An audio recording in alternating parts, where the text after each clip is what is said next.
Hello to all my class 10 students. Very warm welcome on this YouTube channel of Diksha Vedantu, exclusively made for class 10 students. Yes, class 10 students, this one is only for you. And today we are going to deal with the chapter Rise of Nationalism in Europe. This is the first chapter from your book of history, NCERT.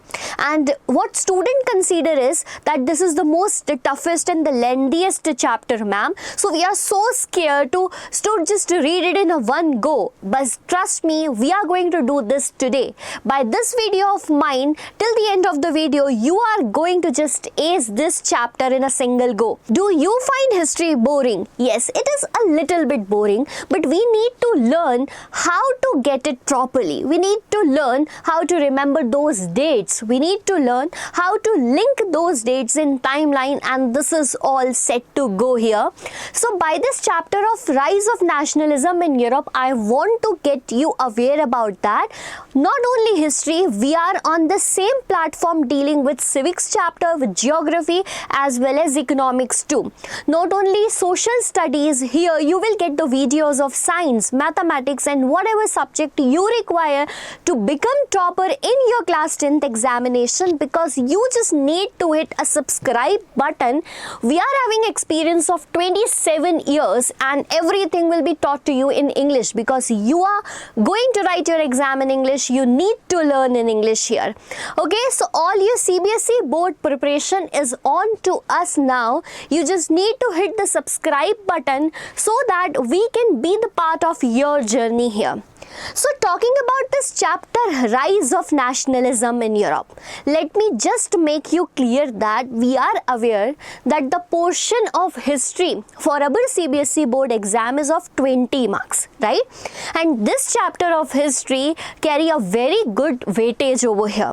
This is considered to be the most toughest chapter, considered to be the most lengthiest chapter, and a chapter that is difficult to recall.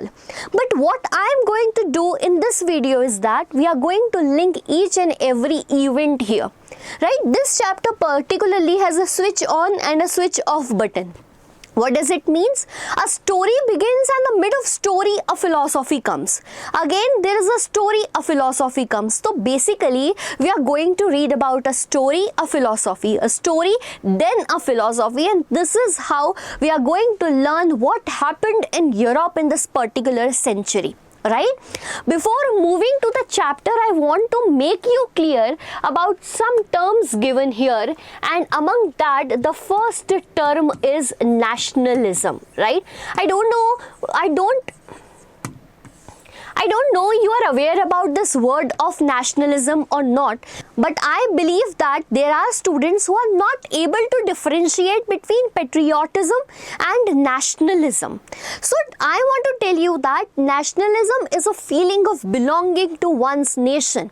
Whenever India is having a match, right, cricket match, we always want India to win.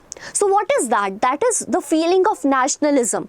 You are belonging to a territory, you have a sense of belonging to the nation, and you want always that your nation should come first, right? Your nation should be there in the, like what we can say, in the queue at the first number. So this is what the feeling of nationalism here belongs to, right? The other word what I want to mention here is Europe. So we all are aware that Europe is a continent right now. What you see as Germany, what you see as France, what you see as Portugal, all those countries in Europe in the 17th, 18th century have no existence. Yes, you heard it right. There was no country such that. There were different empires, there were different kingdoms, there were different cantonments where army was ruling, where a king was ruling, a monarch was ruling, and in such a way Europe was distributed. This chapter is whole about that. Then how in that certain division, when people were not even having a common identity, right? How did they group it together and form nations like France, like Germany, like Italy, like Britain, and many more we are going to see in this chapter. So this is how the rise of nationalism in Europe led to the formation of nations. And when the feeling of nationalism will be on its peak, it will lead to imperialism. It will lead to imperialism when they wanted only the name of their nation in the world. And that imperialism will eventually leads to World War I.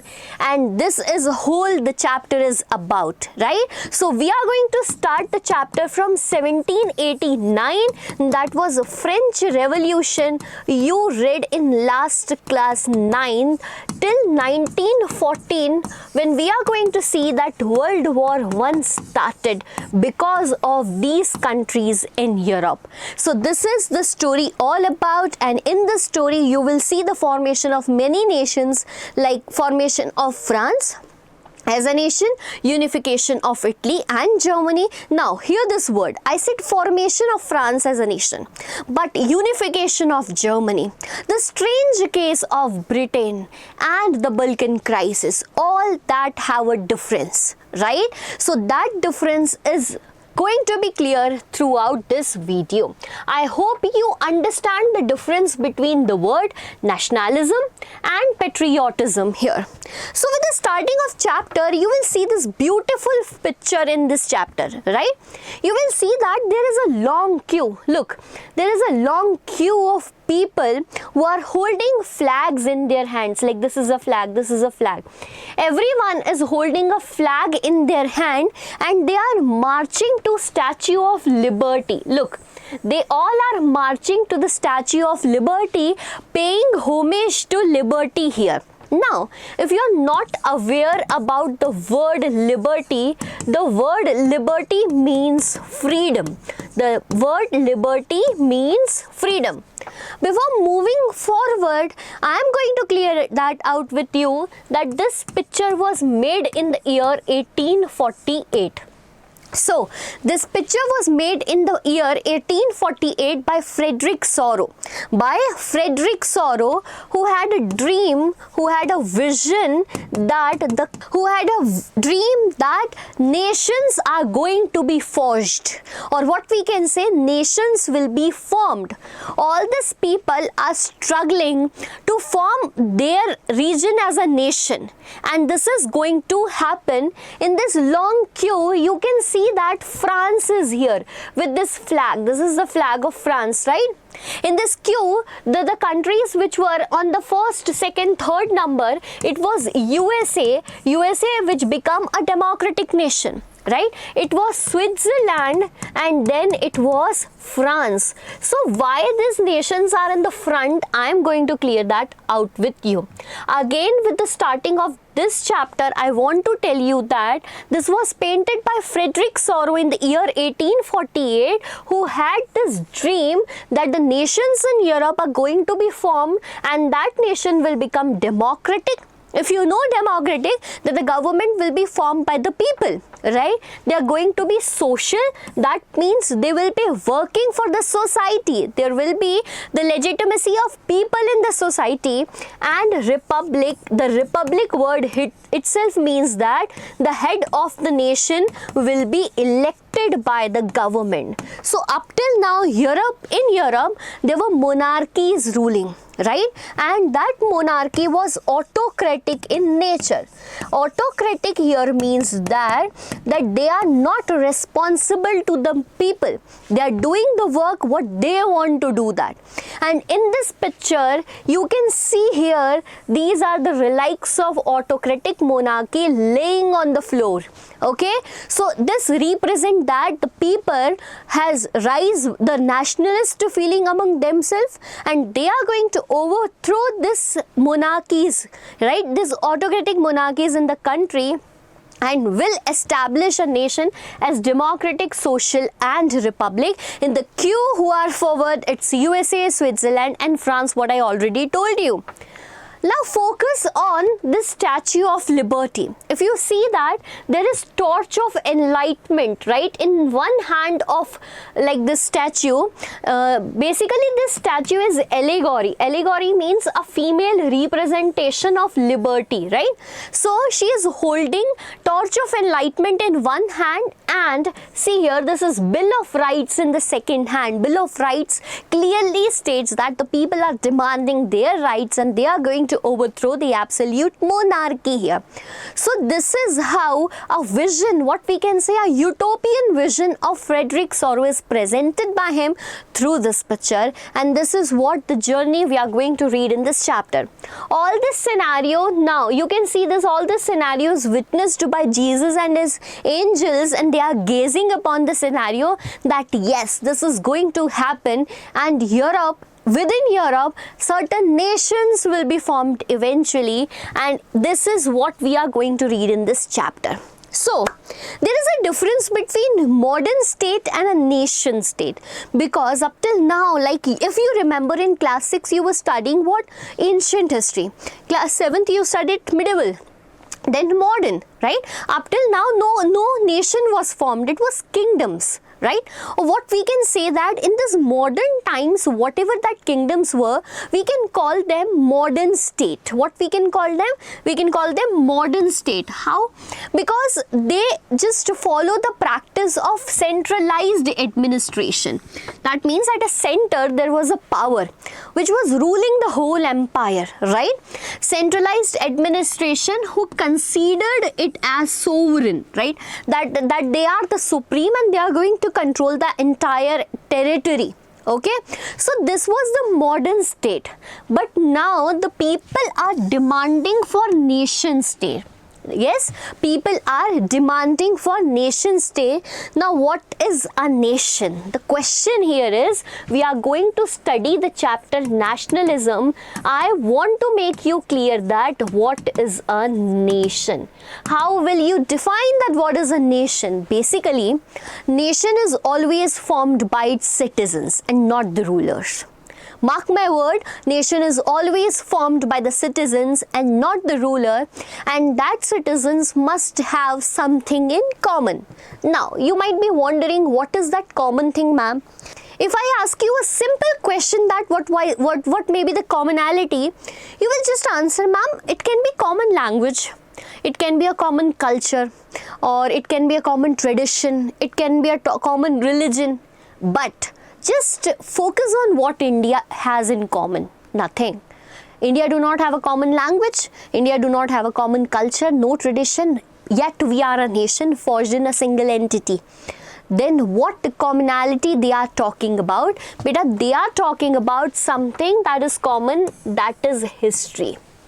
Right? The common past they are talking about, the common devotions they are talking about. Like, let me introduce you one person. He was Ernst Renan. Ernst Renan was a philosopher, right? And he gave a speech in the University of Sorbonne explaining what is nation. Because up till now, people considered that a nation is only formed by the people who have common language, culture, tradition, etc. Ernst Renan came here and explained that no. What is nation? It is the result of the culmination, coming together, culmination of long past of endeavors, sacrifices and devotion, when people devoted for this territory. Right? You might remember that for India, what Indians have in common is their past, that they were ruled by the Britishers, right? We have the devotion, we made the sacrifice for the nation, and this is what makes us a nation. So this statement of Ernst Renan is very good. Let me tell you that up till from this chapter, what you are going to get as a question is, who made this painting? It was Frederick Sorrow. Right? When was this painting made? In the year 1848.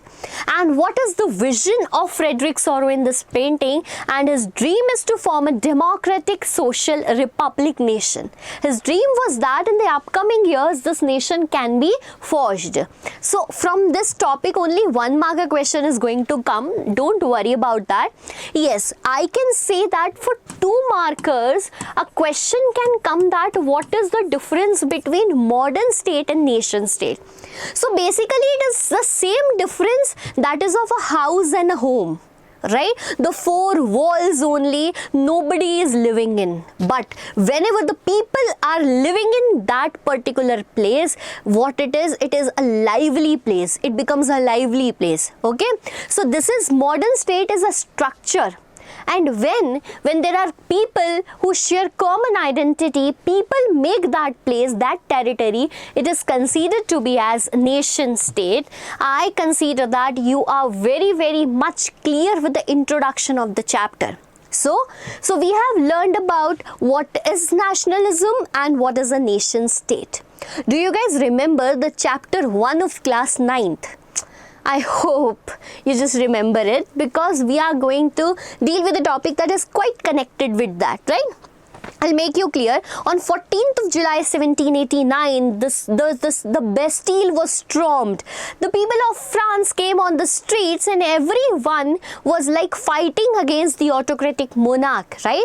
They were just destroying the government buildings. Do you remember that? Yes. And that was the first revolution in France in the year 1789. It was against the autocratic monarchy ruling over there. And who was the monarch? Comment down who was the monarch in the year 1789, because we have studied that in class 9, right? But now this year what we are going to deal that why people came on the streets, what brought them together, right? How did there was a rise of feeling of collective identity, collective belonging among to the people. There may be certain steps taken now.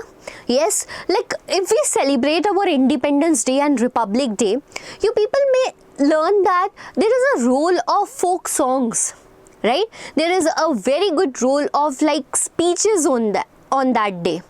Good role of dance on that day. It brings a feeling of nationalism within us. You will feel goosebumps sometimes on that day, right? So there might be certain steps taken by the French people also to bring a feeling of collective identity among them. A very important 5-marker question. The whole year you're going to get this question. Either it be your term 1 or it be your pre-board. This is the most famous and the most loved question of CBSE board, that how did the feeling of collective belonging rise among the French people. Point number 1, what they have done, they have just introduced the ideas like la patrie. Ideas like la patrie. La patrie here means fatherland. Like we call India as our motherland, na? In similar to that. And the idea of les citoyens here. Les citoyens means citizens. We the citizens of this fatherland, we are going to enjoy the feeling of common identity and we are going to enjoy equal rights under the constitution. We want a constitution that will give equal rights to all of us. The first thing that they spread was the idea of la patrie and les citoyens. What keywords you want to remember here is la patrie and les citoyens. Okay, other than that, the second point here is a new French flag was introduced. This new French flag was tricolor, and I want you to comment down that 3 colors because you have read it in class 9, right? Comment down the 3 colors of the tricolor flag of France, right? This replaced the royal standard flag. Third point here is there was a body known as Estate General. If you remember, it was a political body. Right? It was a political body that was representing all the 3 states, first state, second state and third state of France. So you guys know that in that representation was not equally valid. Hence they have replaced it and renamed it as National Assembly. They renamed it as National Assembly. This National Assembly was the body of active citizens. And who are active citizens? Those who have the those who have the voting rights in the nation. If you remember, those were the people above 25 years of age. And they were those who can pay the tax for 3 days of their wage. Right, 3 days of their earning wage they can pay as tax. They were referred as active citizens. So this Estate General body was renamed as National Assembly then.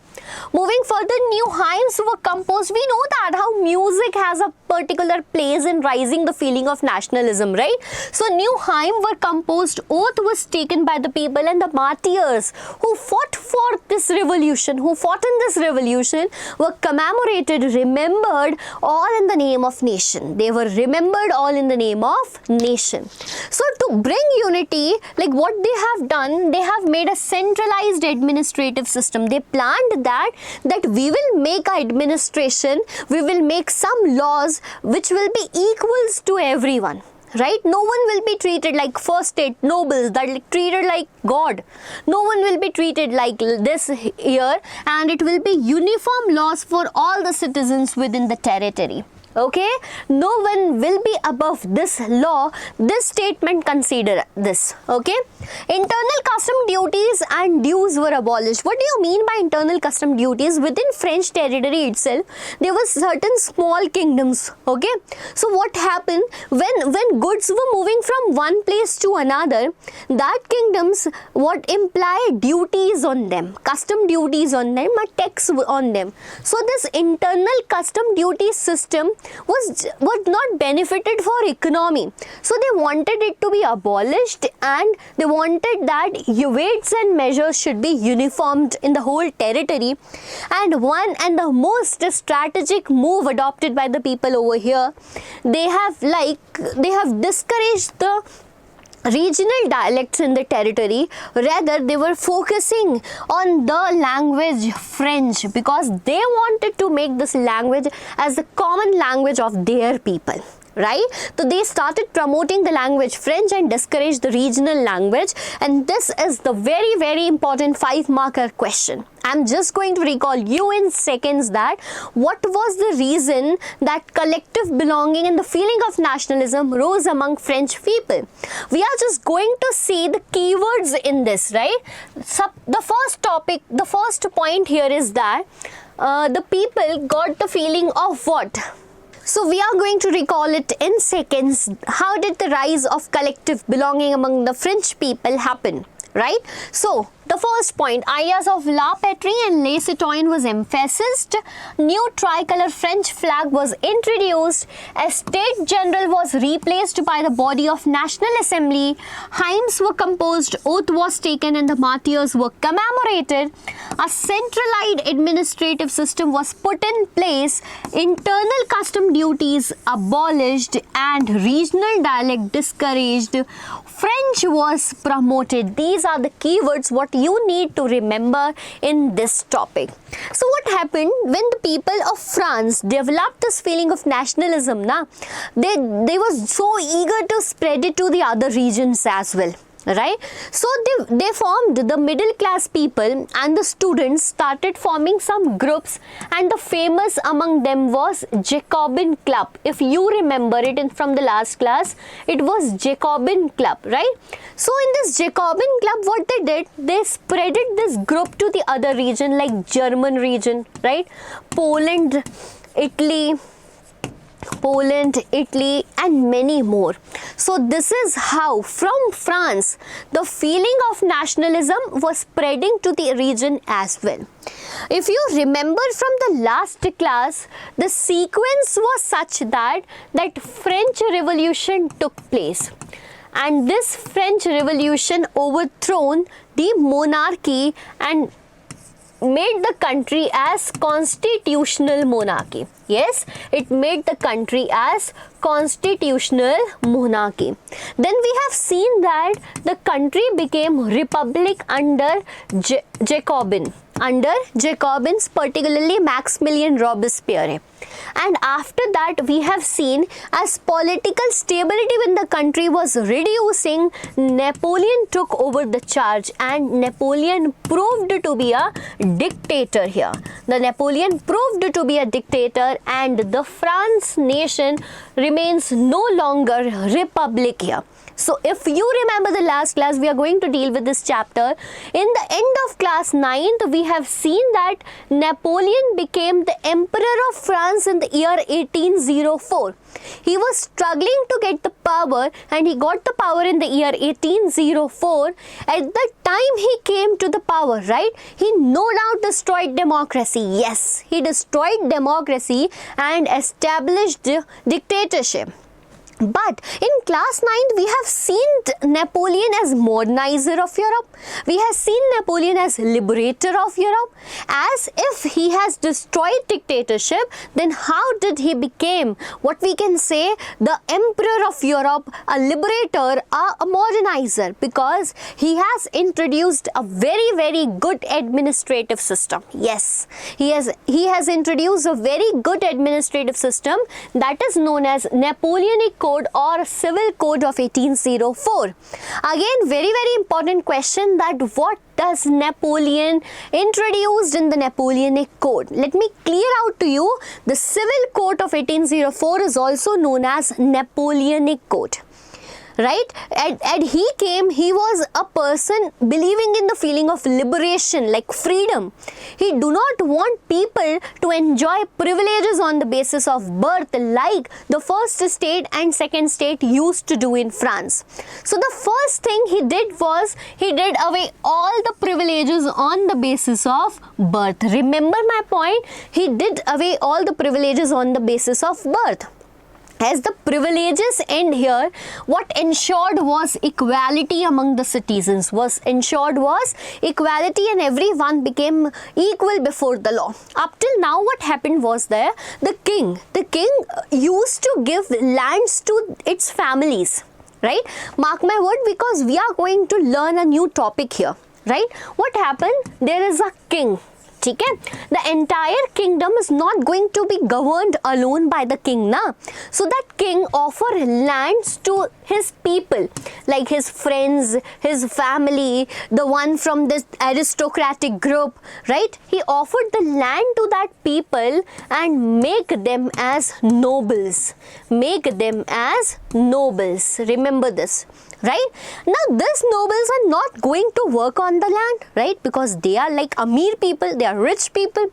So, they did what? From the peasants, they make that land to be tilted. They make the peasants to work on that land and ask them to give manorial dues, because they are providing the land to work on. Getting the point? And this system was considered as feudal system. This system was considered as feudal system, and according to that, right to property was only to the rich elite people of France, which were the friends and family of the monarch. So this was so unfair, and Napoleon came, just ended this system. Mark my words, he did away privileges on the basis of birth, established equality before law, and gave right to property in the country. Not ended here. By Napoleon is a person who wanted more and more territories to under its control. He expanded the region, no doubt. He was just fighting. He had long years of war continuously, and he expanded his region, and the regions under French control were Dutch Republic, okay, Switzerland, Italy, Germany. And in this particular region, he expanded the civil code as well, because he wanted the administration to be simpler. Such a big region, and he wanted the administration to be more simpler. The first thing he did was to end the feudal system I just taught you. Right? He ended this feudal system and freed all the peasants from serfdom. Remember, the peasants were considered as serf. The peasants working on the lands of nobles were considered as serf, and this system was known as serfdom system, when they need to pay their manorial dues to the owner of the land. And who decided that he is the owner of the land? The king. So basically, the king has provided privileges to them, which will pass on from one generation to another generation. So it is quite unfair, which was ended by this Napoleonic Code here. Okay, in the town too, guild restrictions were removed. In towns, what happened? There was group. What does this word guild means here? Guild mean group. right? And that group was made earlier. That group restricted other people to do trading on the same subject. Okay, so this guild restrictions was removed so that the peasants who are free, right, and the small industrialists, the small people should have freedom to work in economy. Right? If they also want to do trade on certain objects, now this guild were restricting them to do so. So in towns, this restrictions was removed. For this purpose, transport and communication was improved, and the peasants, artisans, the small workers, the new businessmen enjoyed a good economy which was full of freedom, right, which was freedom bound economy. This is the Napoleonic Code, Civil Code of 1804. Again a 5-marker question, and this is what you need to write all about, right? Consider this as your notes, consider this as your answer, but remember the keywords what I am telling over here, right? This is going to help you in your exam. So basically, Napoleon came in France, controlled the region like Dutch, Switzerland, Italy, Germany, etc. And he was just expanding his empire. So in the initial time, people enjoyed it. People were thinking that yes, a liberator has come. A person has come that will make us free from the autocratic monarchy.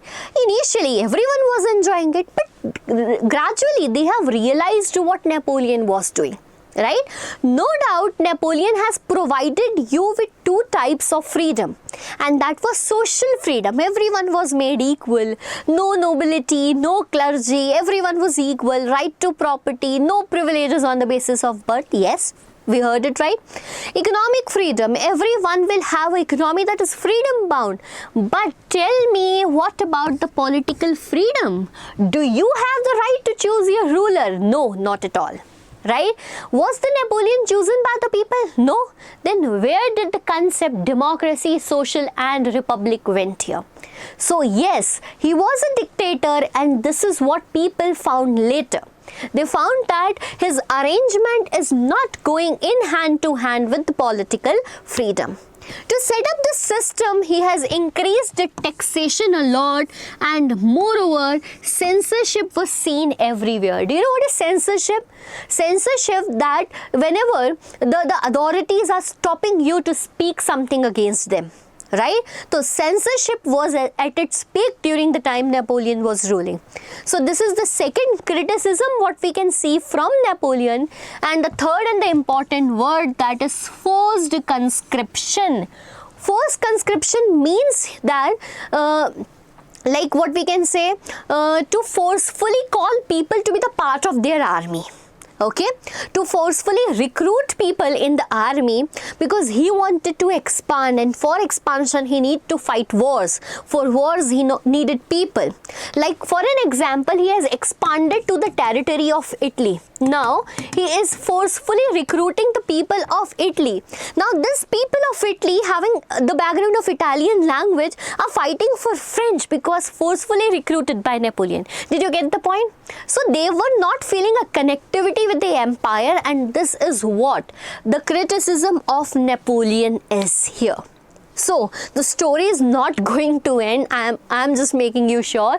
This is a long chapter, and many more things we are going to learn here. Right? Now suddenly, in a conservative continent where people thought that social hierarchy should be there were rulers who believed in monarchical setup of government. Right? Suddenly a ruler came who believed in liberty, who believed that freedom should be given to all. Will that be digested by conservatives? Not at all. And now this is the high time conservatives are going to pay back, are going to give back to Napoleon. Yes, you heard it right.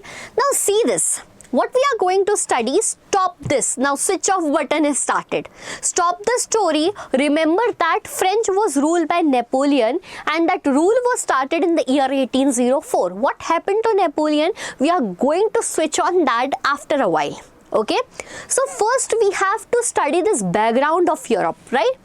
In Europe, there was no nation existing. What I earlier told you, there was a region, right, a territory that was ruled by different kingdoms, duchies, cantons, etc. Right?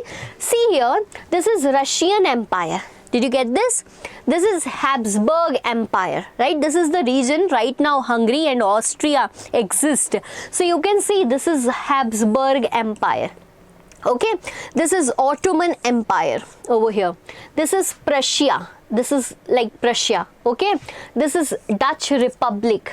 Austrian Netherlands. This was France. Okay, this was the region of Tyrol. So where can you see the countries right now we are having? No country was existing. So what happened that nation came to emerge is a question. What I earlier told you, there will be a theory and a story. So the story going along is the story of France. Right? We have studied that in 1789, what made the feeling of nationalism rose among the people of French. Then we studied that Napoleon came to rule in the year 1804 and he has introduced his civil code. This is what we have done. Now the story comes with a theory that Europe was divided into so many small kingdoms. Then what make it as a, what we can say, nation? So what we are going to do is we are going to study this with the help of example what is given in your NCERT books, the example of this Habsburg Empire, right? Don't worry because the terminologies are going to be tough. Don't worry, never ever the question will come from this topic. They will never ask you a question. We just need to understand this theory, okay? The theory is such that this Habsburg Empire included the region of Alpine region, right? It consisted of Tyrol, Austria, Sudetenland, where predominantly a language was spoken, that is German language, right? This region, see, this is Austria. Okay, this is Tyrol. So in this region of Habsburg Empire, and language was spoken, that is German language. Okay, this region particularly Venice, right, Lombardy, Venetia, this was the region where Italy was spoken, Italian language was spoken. Okay, in Hungary too, this is Hungary, right? In Hungary, half of the population speaks the language Magyar and other half speaks variety of dialects. There were so many languages and nothing as a common identity in this region. Galicia, aristocracy people speak Polish, like here it is, like it's Poland now, na? This is Galicia. The aristocratic people here speaks the language Polish. Even we can see that beside this particular empires in the north, right? In the north there was Bohemia and Slovaks. Okay, Slovenes in Carnolia, Croats to the south, and here to the east, this is Transylvania. So this region was divided into so many of people having a common language. Okay, common language among themselves. There was no commonality in whole territory. So how this entire empire divided into small nations, this is what we are going to study, because there might be any reason for the same. Yes, there is a very, very big reason for the same. If you remember in class 9th, we studied one of the cause for the French Revolution was rise of a new social group, that is middle class. Yes, that is exactly the main reason. Okay, we are going to study it thoroughly. This was whole Europe. See it nicely. This is the whole Europe during that time, right? Okay.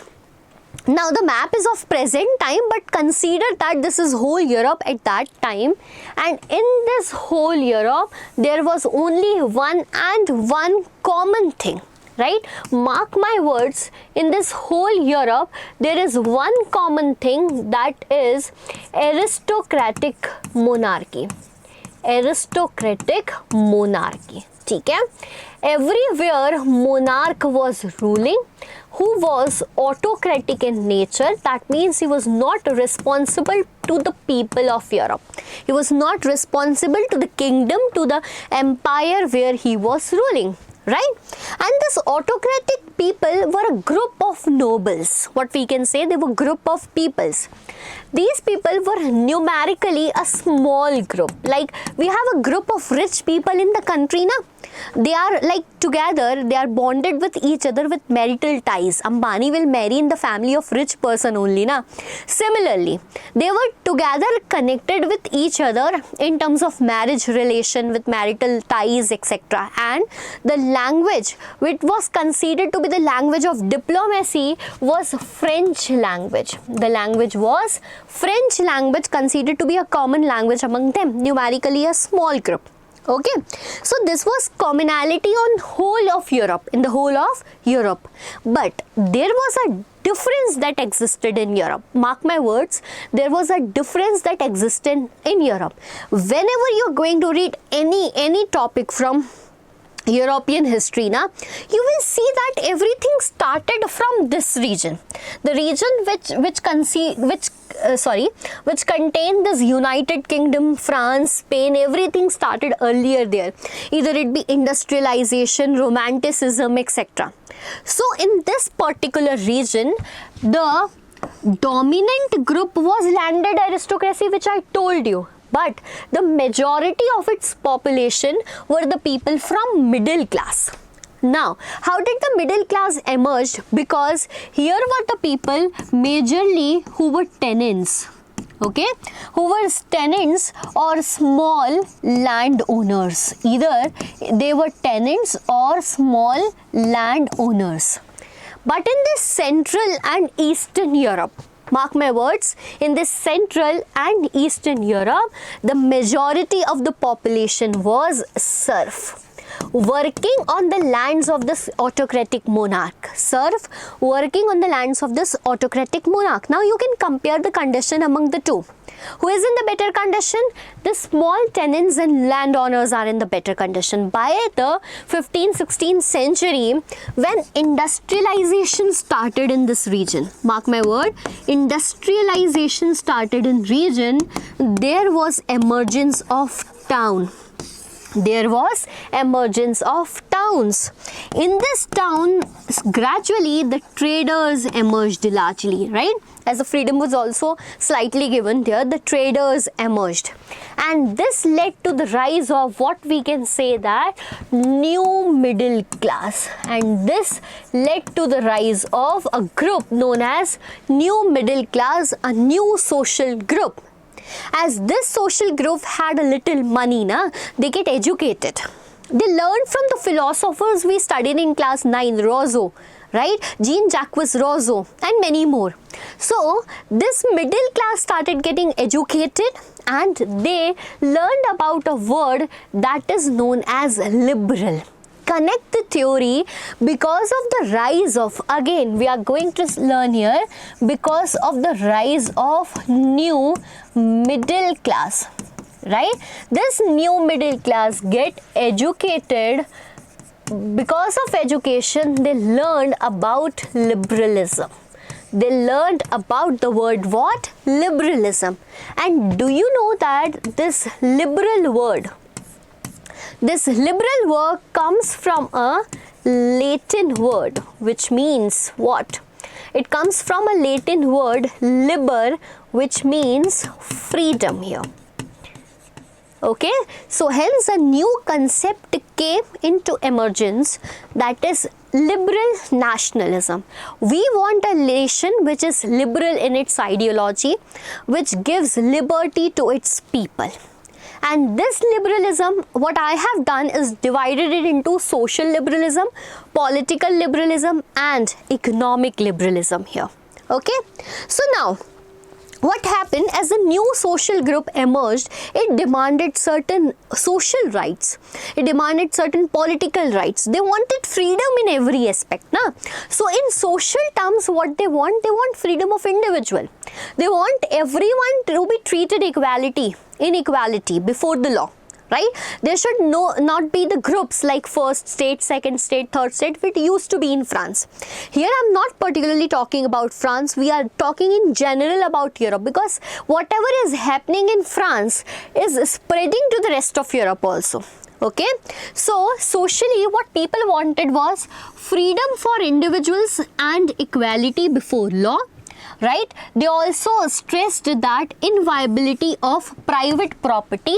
They wanted that the private property should be the right for every citizen and should not be only transferred to the closed ones of the king. Okay, in terms of political liberalism, what they emphasized was the concept that government should be formed by the consent of people. Remember, they are here talking about democracy and republic. They wanted that the government should not be autocratic, rather it should be formed by the consent of the people. That means they are talking about right to vote. Getting my point? So, liberalism here stood for the end of autocracy and clerical privileges. They wanted a constitution which speaks that the government should be formed by the people, the people's representatives should be the part of that government, and it should be a parliament formed by that representative elected by the people. So, this is what political liberalism here stands for. And the third one here is, which you are going to only understand by the help of example.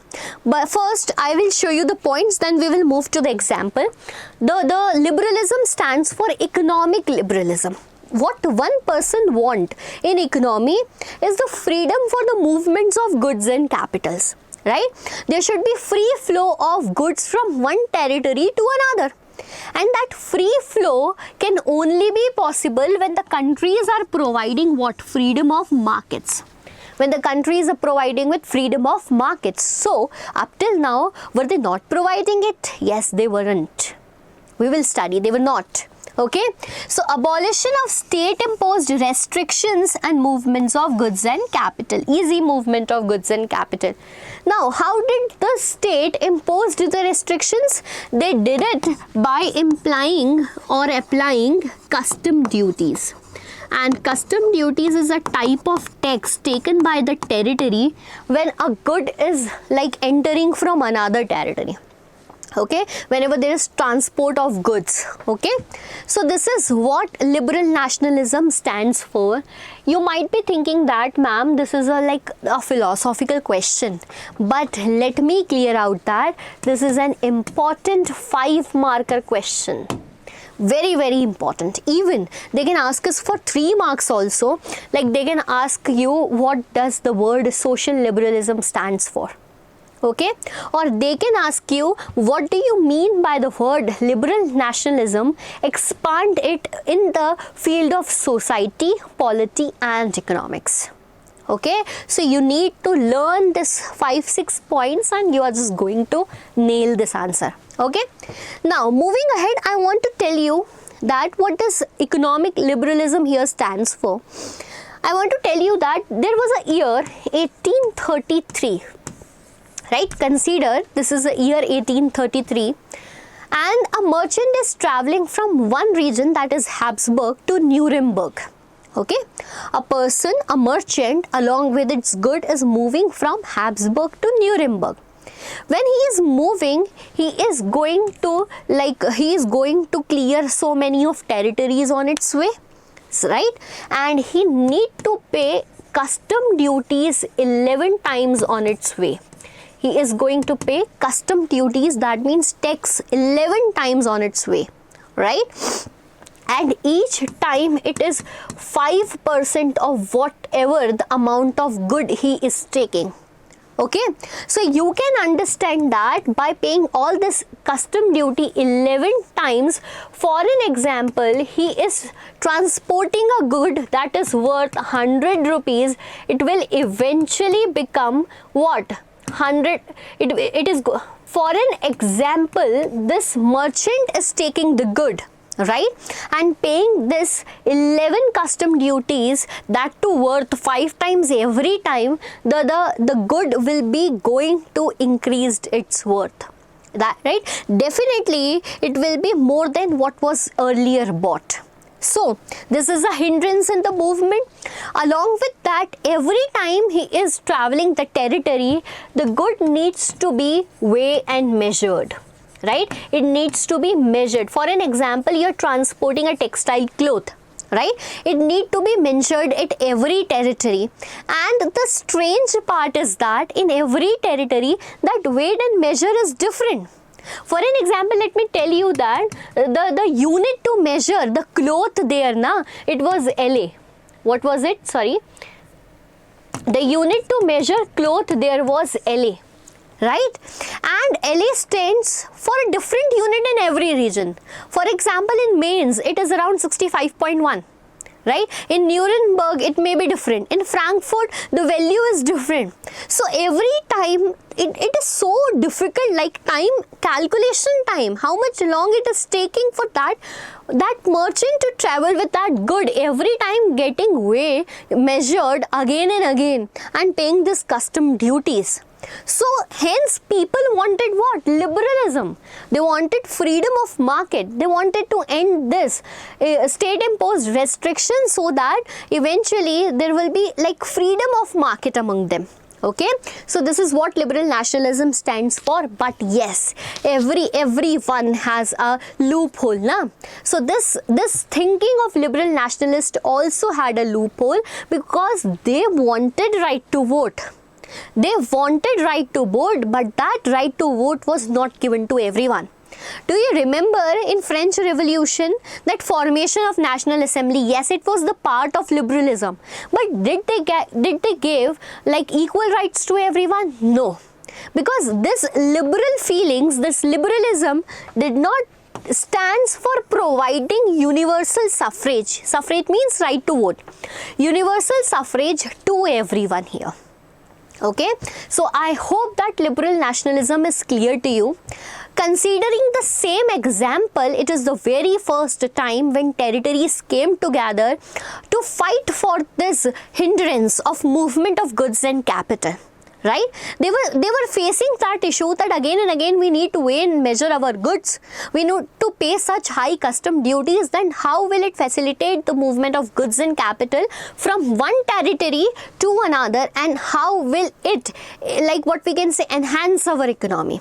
Hence, a group came together, and that group was known as custom union. Very, very important question. Again, a 3 marker for your exam. Pay attention. Okay, that group is referred as custom union. In German language we call it Zollverein. This was formed in the year 1834.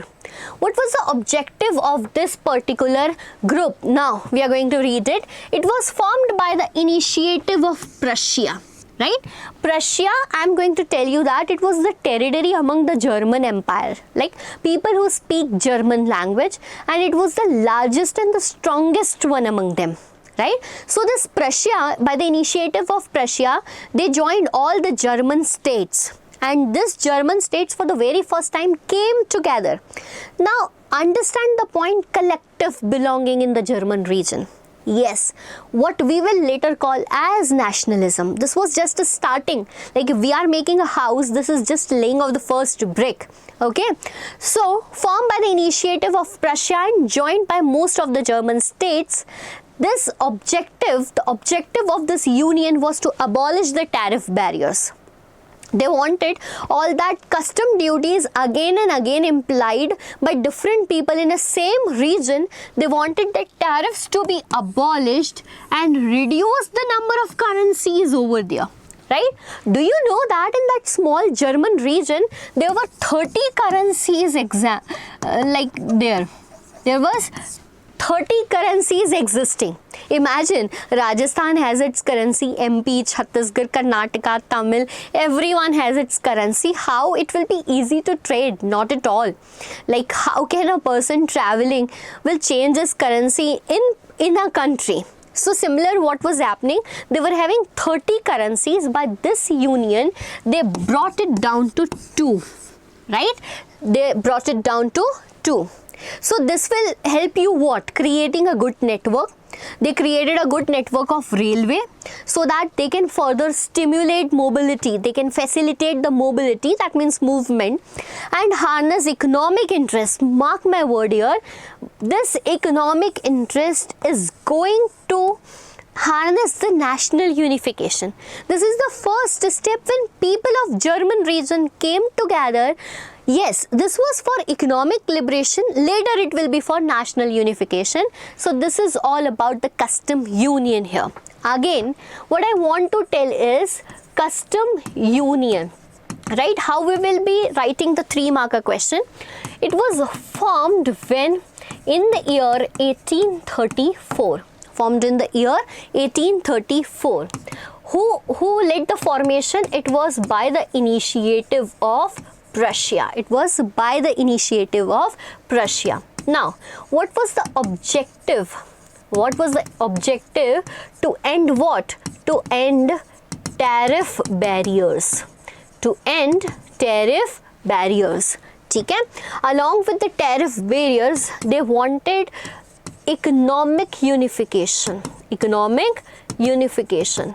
One more objective was to reduce multiple currencies. Did you get how keywords I am writing? And this is how you are going to make your notes as well. See, in this 3 points, I have just used the keywords. 1834, started by Prussia, tariff barriers abolish and reduce multiple currencies. Now, what was the result of this custom union? The result was that the currencies brought down from 30 to 2. This was brought down from 30 to 2 and it led to the foundation of what? Economic unification. It led to the foundation of economic unification in the German region, and you are prepared with the answer custom union.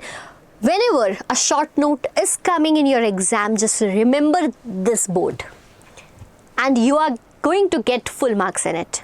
Okay, so this was all about the custom union. Now we will be paying attention to the linkage of events happened in France because we want to move further with the Napoleon era. Okay, let's begin from where we started. Okay, so we started in class 9th with the starting of regime known as conservative regime. Yes, that regime that believed in a social order in which social hierarchy should exist. There should be monarchy, and there might be some people who enjoy privileges on the basis of birth.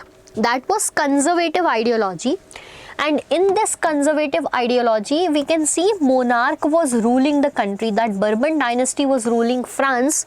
Yes, we have switched on our button to French story back. Okay, that liberal nationalism theory is ended here. And we are moving back to what we are going to study in France further, or what is the story next. Okay, in that France, after that revolution of 1789, people overthrow this monarchy and established constitutional monarchy in the country.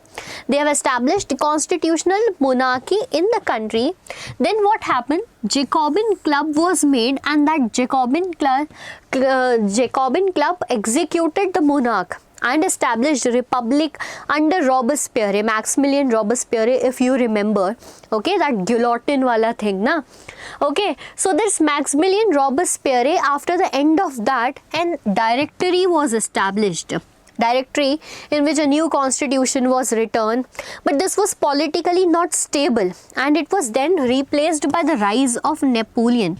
Mark my words here, in this journey from 1789, okay, this Robespierre's role was from 1793 to 94.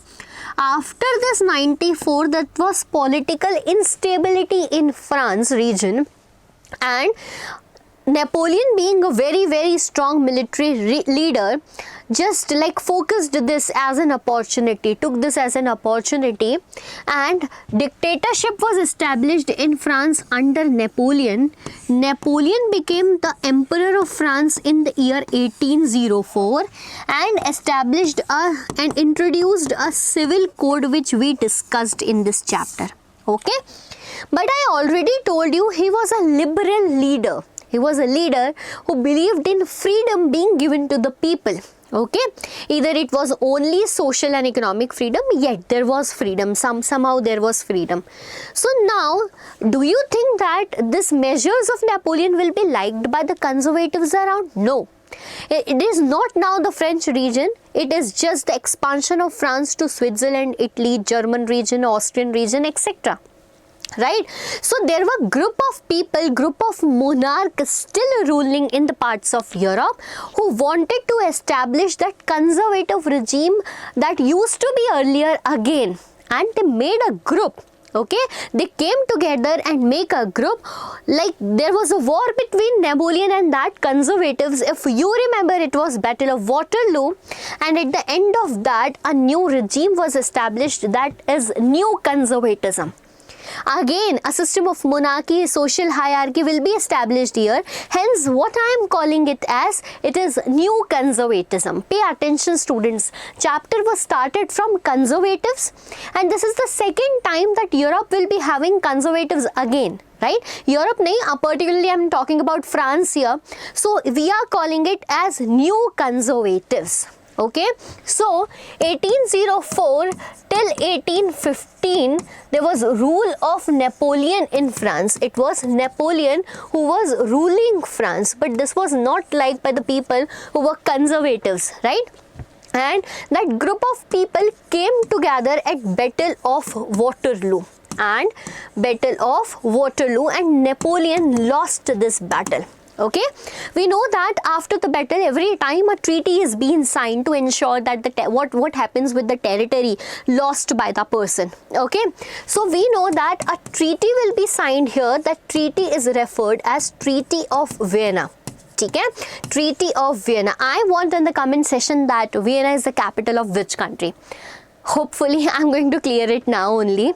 So, Vienna is the capital of the country Austria.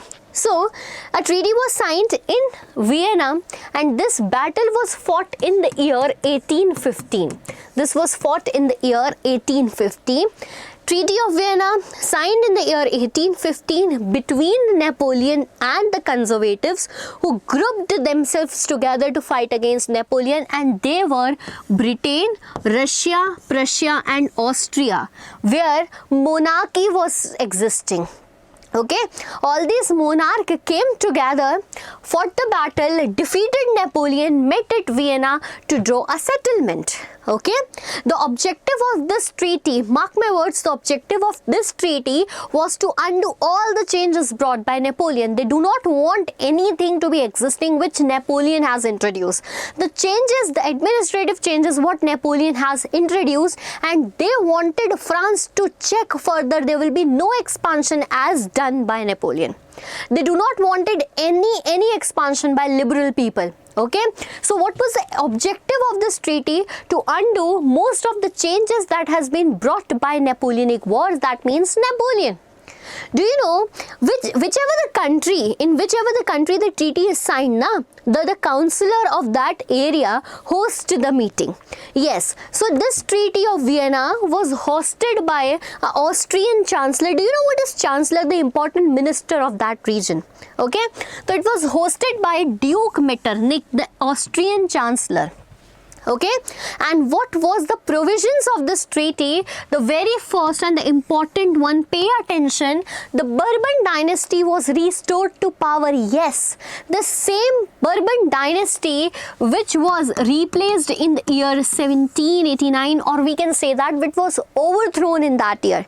If you remember the execution of Louis XVI.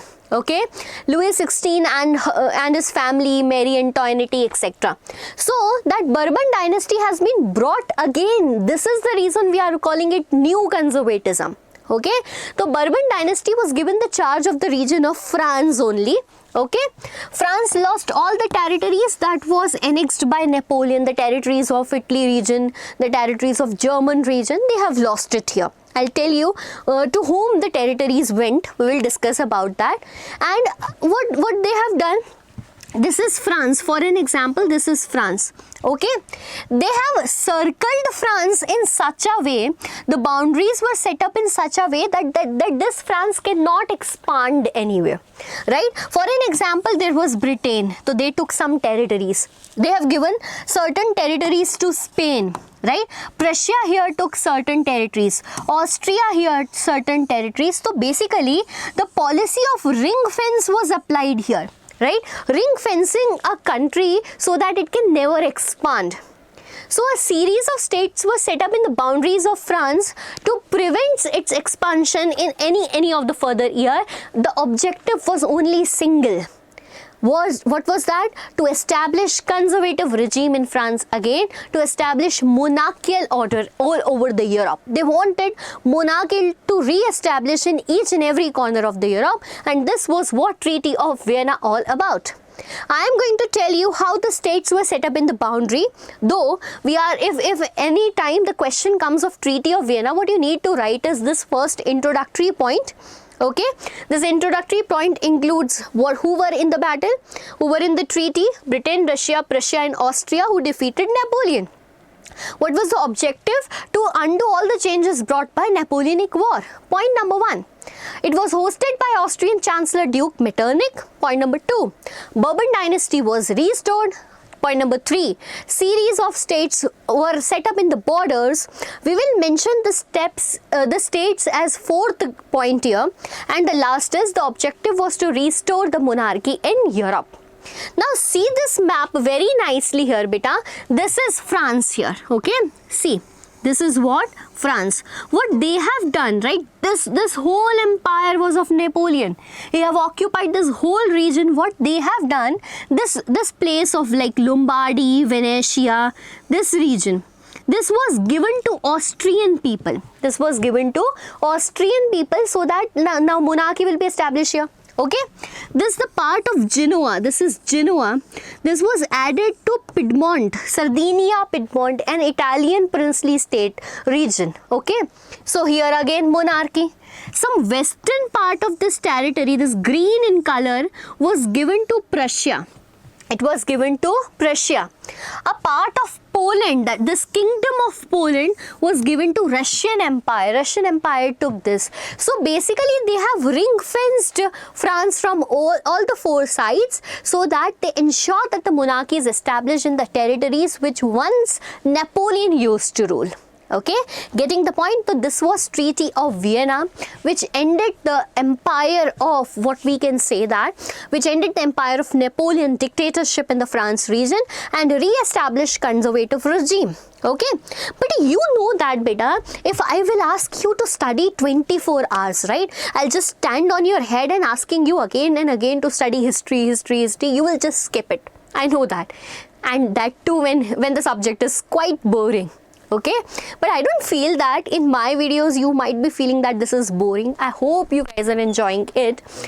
Moving further with this, whenever a person is like pressurized so much na, so we want revolution. We become krantikari all of a sudden. So this is what happened in France, right? When the people were pressurized by the conservative regime, this led to the rise of revolutionaries further. Okay, this led to the rise of revolutionaries. Like whenever we see in pressure cooker, okay, when the pressure is more, it whistle out. And similarly, when the people felt pressurized in the nation, they whistle out with revolution, and this age is known as Age of Revolution, and it led to the rise of multiple revolutionaries, and one among them was this Giuseppe Mazzini. And one among them, the most popular one, is Giuseppe Mazzini. He belongs to the region of Italy. He is famously known as Italian revolutionary. And do you know he is also referred as father of Italian nationalism. Father of Italian nationalism. You might be thinking that in our picture of this nationalism in Europe, we just are going to learn about one more country, that is Italy.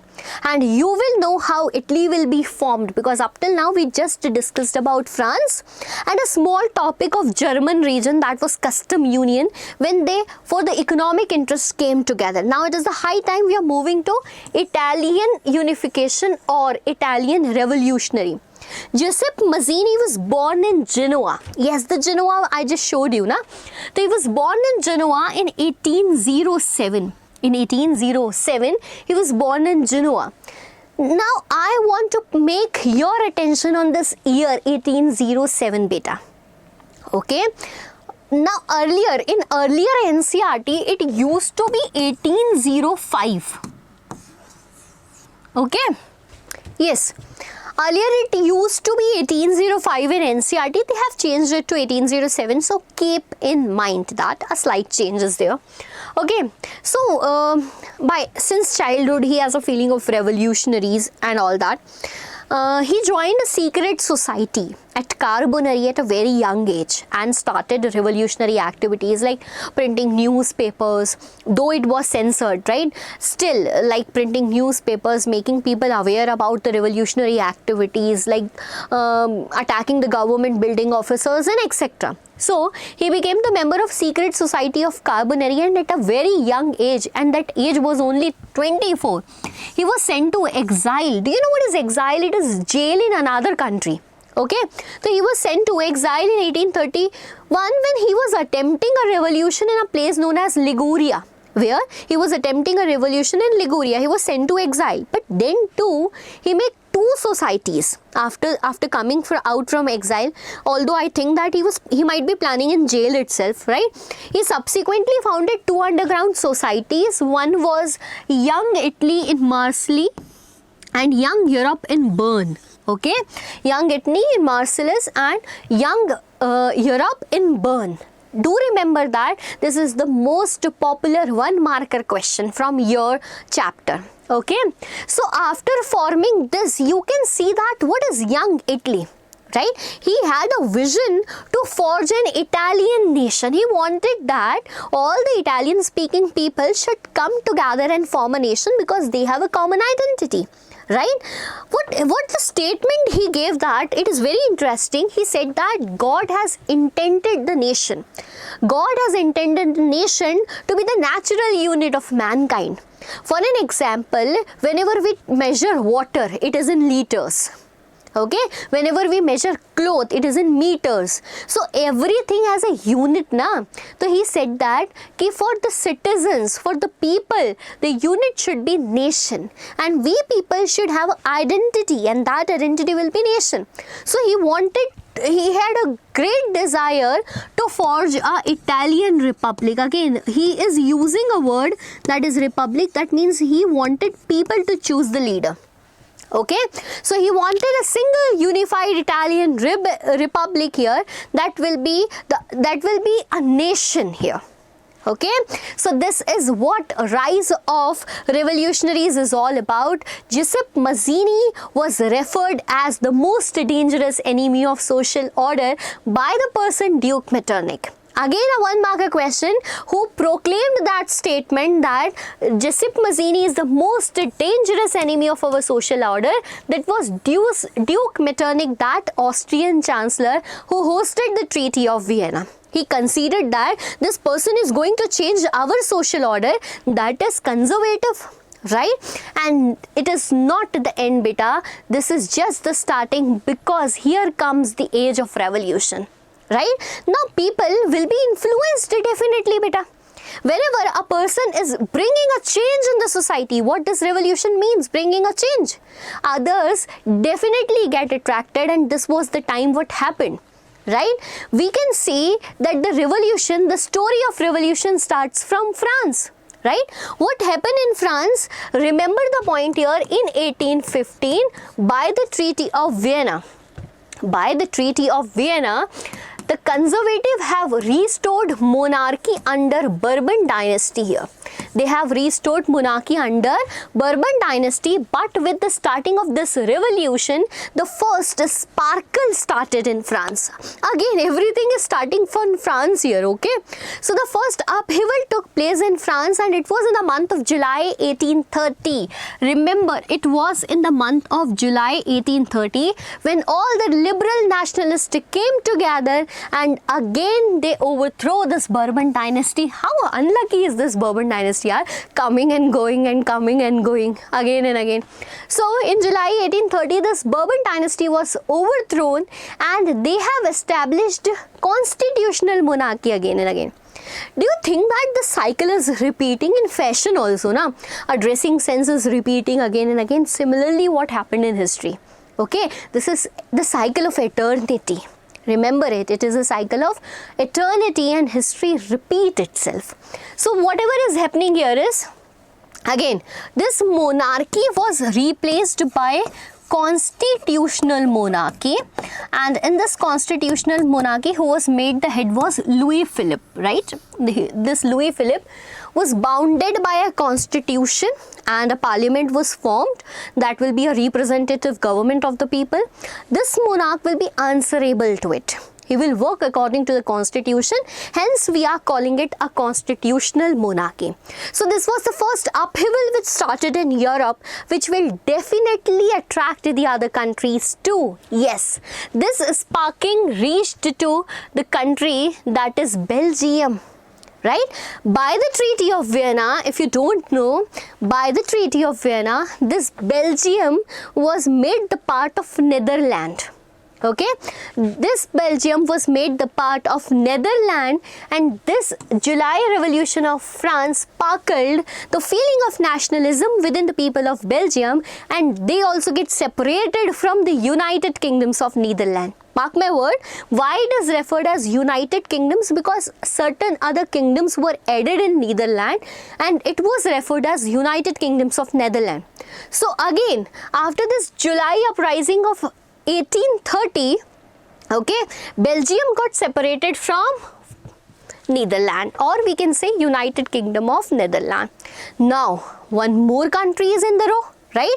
The country is Greece, but the story of this Greece region is quite interesting and we need to understand it from the starting. Okay, talking about this Greece region since 15th century, mark my words, since 15th century they were ruled by Ottoman dynasty. Again, they were ruled by Ottoman Empire. Sorry, it's not dynasty, it was empire. Okay, do you guys know the difference between dynasty and empire? We studied in class 6. I want that in comment section if you know. Okay, so Ottoman Empire. Ottoman Empire was ruling this Greece region, but what happened suddenly was that when there was revolution and the rise of revolution, again see that the sparkling is started from what we can say the west part of Europe and moving to central and eastern Europe. The Greece lies in the center eastern region of Europe.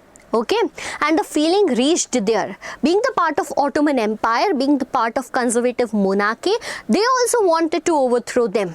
Okay, and this struggle, the growth of this revolution started from the year of 1821. They started this struggle from the year of 1821. And very strange is that they were supported by the people living in exile there. How so? Why they were supporting the independence of Greece? Because, beta, mark my words here, because they have what we can say as good sentiments for Greece. Because Greece was considered to be cradle of civilization, right? Like Indus Valley civilization in India, the first civilization considered of this region particularly. Similarly, Greece was considered to be as the cradle of European civilization in the history.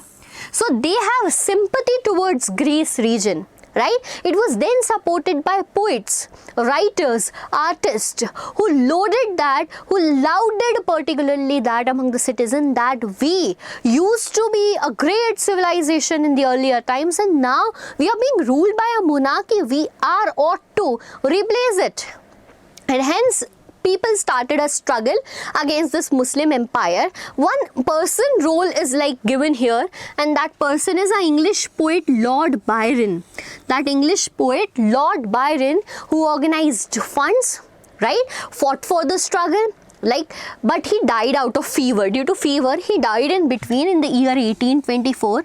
But the rest of the people continued the struggle, and it was in the year 1832. That Greece became an independent territory out of this Ottoman Empire. It became an independent territory out of this Ottoman Empire in the year 1832.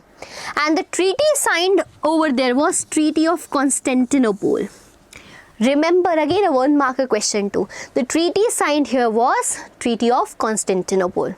So, how can question come from this section, ma'am? Because so much you have made us to learn. Now it is the high time we need to practice. Yes. Question for 2 markers. Tell about the age of revolution in France, or how did France become constitutional monarchy in the year 1830. Okay. How did the feeling of revolution led to the rise of revolution in France and Belgium? Okay, illustrate with the help of 3 examples age of revolution. 3 examples are in front of you. Or you can say that write a short note on Greece independence. This particular question can be for 3 marks. Write a short note on Greek War of Independence. So you can use these points, beta. I have made already the points shorter for you and the keywords are added here so that you can use this in your answer writing.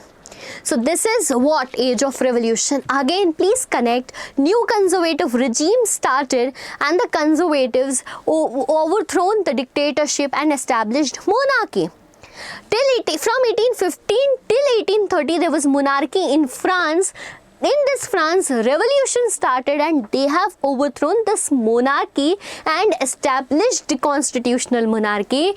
Golmaal है, सब गोलमाल है. So this is what is going on, but we will continue, beta. So, age of revolution.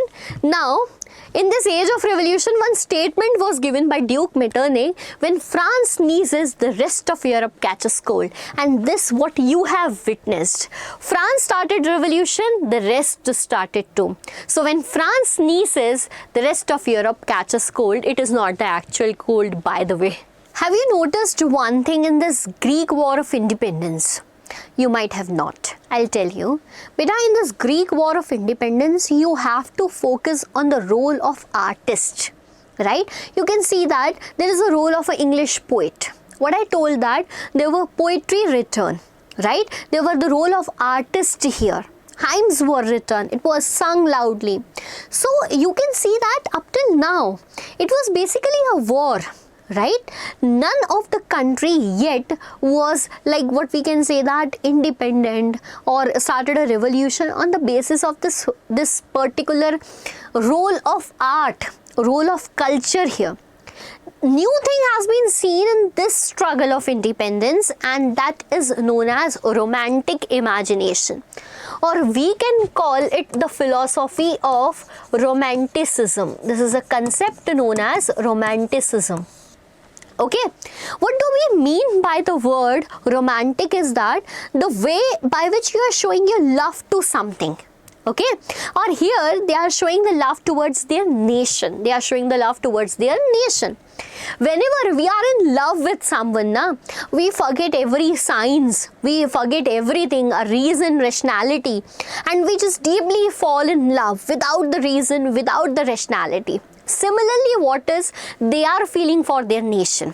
Okay, basically what is Romanticism? It is a cultural movement. Okay, it is a movement that is emancipating their culture with the help of particular form of nationalist sentiments, like raising nationalist sentiments with the help of a song, okay, a poetry, a music, a dance, or whatever it can be.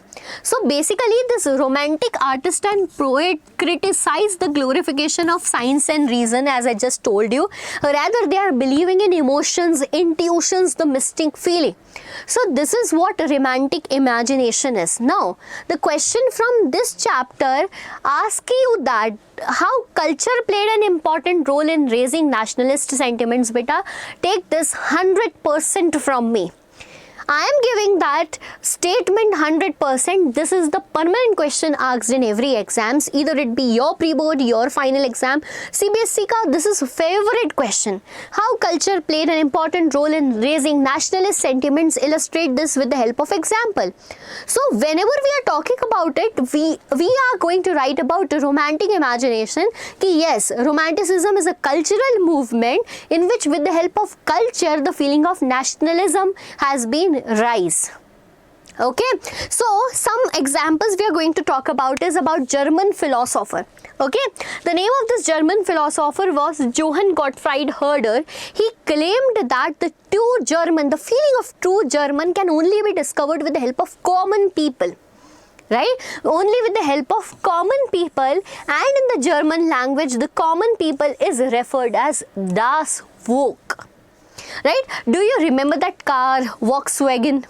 right? Volkswagen is basically folk. We call common people as folk, na? Folklores, folk stories, folk songs. Like Bundelkhand have a folk song, right? In Kannada region there is a folk song. Tamil region there is a folklore, folk stories. So folk means common people, and in German it is referred as das Volk. That Volkswagen means people car, right? That Hitler used to establish. Like in the time of Hitler it was started making. So German philosopher Johann Gottfried Herder said that the feeling of connectivity can only be like bought by the common people, that is das Volk, and we can bring the connectivity feeling among them with the help of folk songs, folk poetry, folk dance. And this is how the true spirit of nation will arise among them, and that true spirit was referred as Volksgeist. And this was how culture played an important role here. Okay, so did you get that point? This is one example how culture played an important role in raising nationalist sentiments. The another one is the role of vernacular language. If we don't know the meaning of this word vernacular, it is local or regional. So the another word is vernacular language, role of vernacular language. One such artist was Karol Kurpinski. Such artist was Karol Kurpinski, who celebrated the national struggle, right? He was celebrating the national struggle with the help of music, like operas. He used to operate the operas in the places, on the streets, etc. So that when that opera will be like sung and the songs will be sung over there, na, the people can feel connective. Okay, other than that, he used to, like, with the help of that music, he used to turn that folk dances into nationalist symbols, and the popular among them was Polonaise and Mazurka. This is dance form. Now, if question comes that what are they? These are the dance forms. Dance form, Polonaise and Mazurka. So this is the second example. I just want to ask you that can we add Greek in this example? Right? Do you think that there was role of poet, artist, etc. in raising nationalist sentiments? Just comment down in the comment section. So this is a question, how culture played an important role in nationalist sentiments. You will be writing, you will be illustrating with two examples here. The story doesn't end here, beta.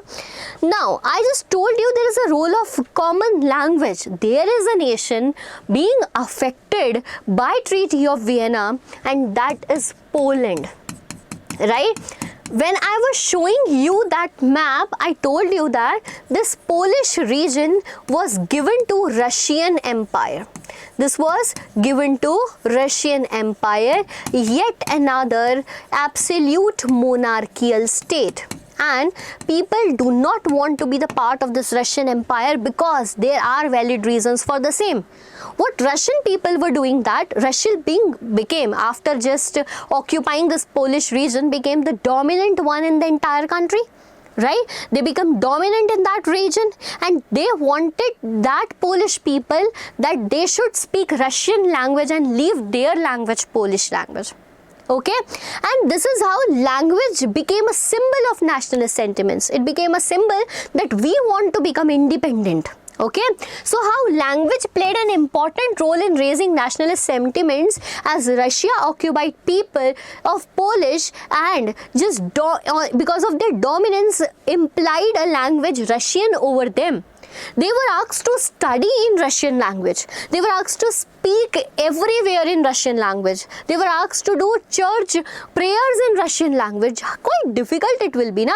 If you are speaking Kannada right now, you are speaking Tamil, Telugu, English, Hindi, etc. right now, and just someone asks you to change your language all of a sudden, it will be quite difficult. Similarly, for the people of Polish, as Russian language was imposed everywhere, it was quite difficult. So in 1831, an armed rebellion against Russian rule was started by the Polish people, but you know that Russia was powerful. Russia very easily stopped that rebellion, very easily stopped that rebellion, but the people of Poland didn't give away, right? Didn't give it. They started what? The priest, the bishops, the priest and the bishops, when the people gathered in that church gatherings, they used to give instruction in the Poland language. You know the fate, right? You know that the Russian people will not be allowing that. These people, the instructors, this priest and bishops were sent to exile, that too in the region that was so cold, Serbia. They were sent to exile in Serbia, and Russian tried hard to impose their language, their culture and tradition. But here there is a role played by language in raising nationalist sentiments among the Polish people, that we, Poland, want a separate nation from Russia. Okay, so this is what the role of language is here.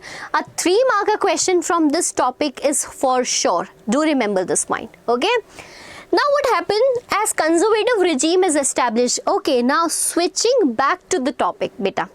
Switching back to the topic, that in 1830, right, it is 1830, new conservatism. As a result of new conservatism, there was a rise of revolutionaries. But still, there are still the region where either monarchy is existing, okay, or somewhere constitutional monarchy is existing. Okay, did this condition change anything in the entire Europe? No. Right? The powers are still in the hands of that autocratic monarch. Okay, so because of this, in 1830 in particular, we have seen that the economy was going down. Right? This was the year of great economic hardship in Europe. People were seeing that there is enormous increase in the population. Now, pay attention, there was increase in population. Whenever the population is increasing, pay attention, the demand of the food is increasing. And if the food production is not going as per this demand, we know that the prices of this food is going to increase, right? And if the prices of the goods are increased, and ultimately the person who is poor will be suffering. And this is the harsh reality. In 1830, something like that happened. There was increase in population, more number of job seekers, more number of employment was not there. Only job seekers were increasing day by day. People in search of work was moving from rural areas to urban areas, because industrialization was up till there in whole of Europe up till this time. Okay, so they was moving to the urban areas in search of work, and the urban areas were getting overcrowded with slums. One more factor that played a role here in this economic hardship was that in Europe there is a country who is just producing so much, because they have colonies in Asia who are providing them raw products like India. Yes, that is Britain. Okay, so England was producing so much and was providing stiff competition to other countries in Europe. Okay, so this brought what? Economic hardship in Europe. Now again, economic hardship will lead to the rise of problems in the life of poor. Okay? And that poor are going to raise their voice against with the support of middle class. This is what happened again. Okay, and this was the result of revolution in France. See here. Again, revolt started because of this economic hardship, and as you already know that the sparkling begins from the France, and this is what happened. Food shortage, widespread unemployment. Louis Philippe was asked to settle this situation, but he was not able to do that.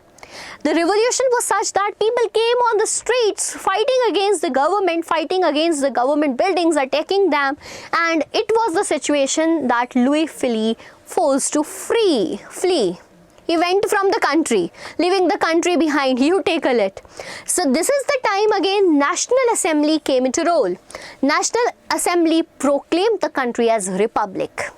This is a very, very important step in our chapter, because this is the first country becoming republic, from where the chapter started with the vision of Frederick Sorrow that he wanted the nation to be republic.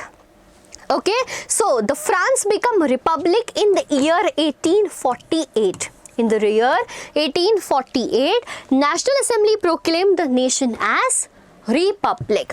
One more such example is given in your book, though it will never come in your exam. I can just give you a brief what happened in Silesia, another region. The revolt also took place in Silesia. In Silesia, there were two people. One were contractors. Okay, Silesia had a revolt against contractor. There were people who were just making what we can say textile. They were producing textile. Contractor used to give them raw material and get the final product from them. But you may be very much clear that the contractors are exploiting that workers, and that workers revolted against that situation. In that there was firing and many more such events. But yes, this is a revolt. France sneezes, the rest of Europe catches cold. You might be like sticking with the statement. You're getting this connecting with the statement. Okay, so in 1848, France became republic, the first nation in Europe in our chapter that became republic in the year 1848. What do you guys think? This revolution, this a change in the society of France, will it bring a change in the rest of Europe? Yes. Will it spread the feeling of nationalism in the rest of Europe? Yes. And what such event that will take place is Frankfurt Parliament. This is Frankfurt Parliament that was convened in the year 1848. Okay, so we are going to connect the dots what we have learned up till now, because we have learned a very long portion of this chapter here. So I just want you to connect everything now. Basically, we have started with the time of conservatives, right? If you remember, there was conservative regime in the whole of Europe, right? Then we have seen that in France and many parts of Europe, there was revolutionaries. There was revolution started and it spreaded to each region of Europe, right? After that, when revolution was going on, we have also seen romantic artist, or we can say that romanticist we have seen, right? It was then occupied by, after Treaty of Vienna, you have seen that new conservative came into picture. That means again the autocratic form of government was seen here. New conservatives was there. Right? One more thing what I need to point out here is this was because of liberal ideology. This was because of liberal ideology, right? So recently what we have seen that when after 1815 Treaty of Vienna was signed, right? Treaty of Vienna was signed, and they have successfully what we can say that planned to occupy Europe with monarchies, right? They have established monarchy in the whole of Europe. So through this Treaty of Vienna, as autocratic monarchy was established, people were frustrated and they started revolting, right? Recently we have seen the revolts by the poor. We have seen the revolts by the poor as a result of this poor population. As a result of this poor population which was affected by the hunger, which was affected by the economic crisis, we have seen that in 1848 France got independent, right? It got republic, what I can say, not independent, it is republic. In 1848 France became a republic nation. Again, I need to just mention the point, Duke Metternich has proclaimed that when France sneezes, the rest of Europe catches cold. Okay, so in 1848, as France became republic, other nations started joining the league, right? Other nations also want a type of government in which people's participation will be there. They wanted to replace the autocratic monarchy which was established in their region as well, right? So now this was a revolt by the poor. In the sideline, there was also revolts started by middle class, yes, and we are going to study about the revolt started by middle class. In that particular time, Germany was the major one. Okay, now understand the point here. In class 9 you have started with the revolt of 1789 that happened in France, right? And by today's lecture we have seen that in 1848, somewhere around 70-80 years, that France become republic. Now the story of France which we need to study has ended here. Now we need to move to the other countries, and meanwhile you have also seen how Greece become independent. Meanwhile you have also seen how Belgium was separated from the United Kingdom of Netherlands, and now it is a high time we are going to talk about Germany. Okay, so you have seen that Germany was a patchwork of kingdom, right? It was a patchwork of kingdom in that German states only and only common thing was their language. All the people who spoke German considered to themselves as a common identity. Okay, so now again going back to a time when custom union was formed. There was a union formed by the German people, and it was the initiative by Prussia. At that time also I told you that Prussia was one among the largest German kingdom, right? In so many German kingdoms, that Prussia was the largest one. And you will see the role of Prussia in unifying the German states. Again, point my work here, I am using the word unification of Germany. Okay, not formation of Germany. How unification of Germany will take place, and then how Germany state will be formed. This is the whole story we are going to talk about. Now let me clear out to you that it is not a single role of liberal nationalists which paved the way towards the unification of Germany. Rather, there is also the role of conservatives too. Now you might be thinking that, ma'am, conservatives to villain hai, right? Conservatives are the villain of this whole picture. They do not want the nations to be formed. No. By this time, again, we have added a word new in front of conservative. So what was new in their identity, their ideology was that they also considered if nation will be formed, their power would be increased. They thought that they can also have a reference to the region which they are ruling.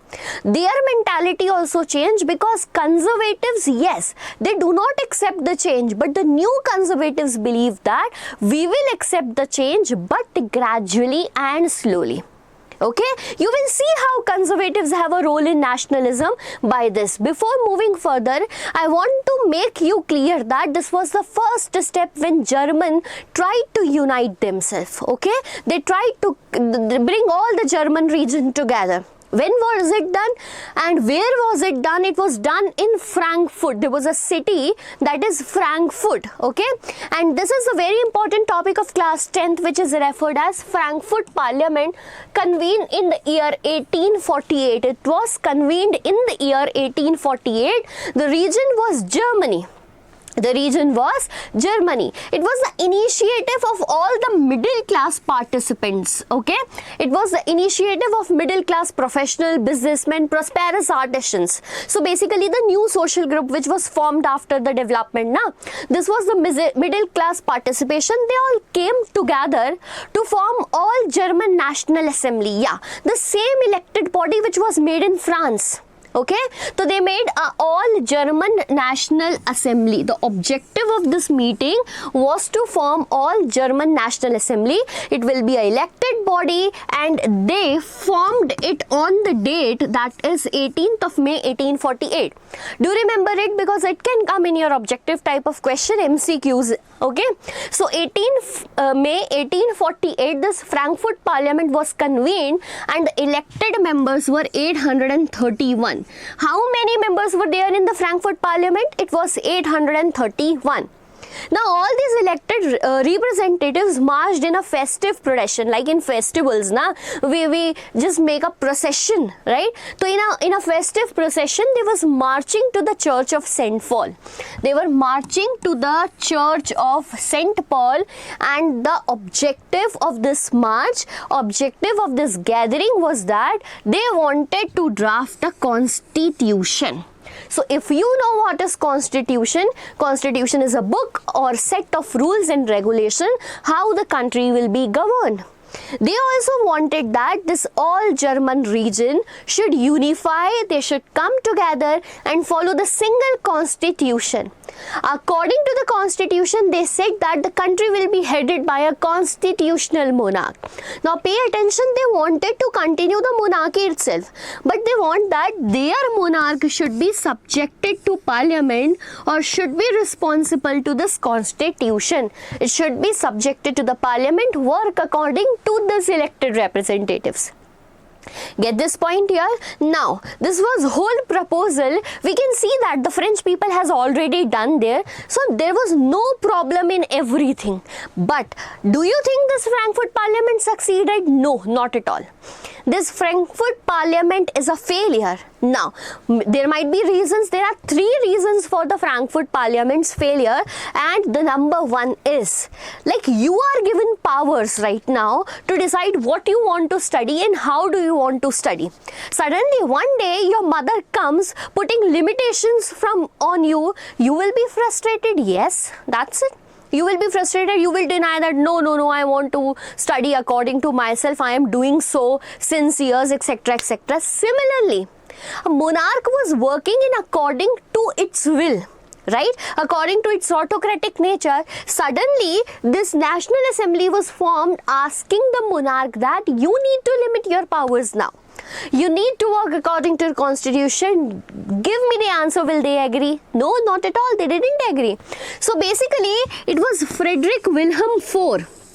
Yeah, remember this? This Frederick Wilhelm IV was the king of Prussia, was the monarch of Prussia at that time. This German National Assembly went to Wilhelm IV asking him, will you become the constitutional monarch? He outrightly rejected. No. I will be the part of monarch who resent this type of government, who follow the absolutist monarchy. I don't want to be the part of it. Okay, I don't want to be limited on my powers. I don't want to answer anyone. So this Frederick Wilhelm IV, who was thought that he will become the next monarch of constitutional monarch. Okay, he rejected the offer. This is the major and the first reason for the failure of Frankfurt Parliament. Moving to the next one, we have 3 reasons, beta, and you need to remember all these 3, because the question from this comes, why the Frankfurt Parliament failed. Okay, a sub question from this topic, why did the Frankfurt Parliament fail? You need to just answer that the Wilhelm IV, who was considered to be the monarch of Prussia, that he will become the constitutional monarch, rejected the offer to become constitutional monarch. The second and the important reason is, see who are the members of this Frankfurt Parliament, the middle class. Right? Since up till now, everyone is fighting for the nation. Either it be women, either it be poor, artisans, peasants, worker, middle class, etc. But as it is dominated by middle class, will middle class give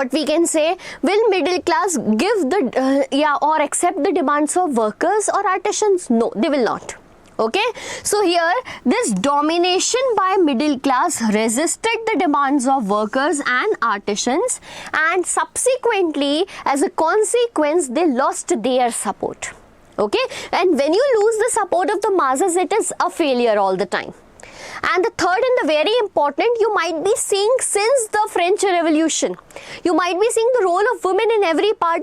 They were forming the clubs, right? They were working on newspapers, plays, stories, etc.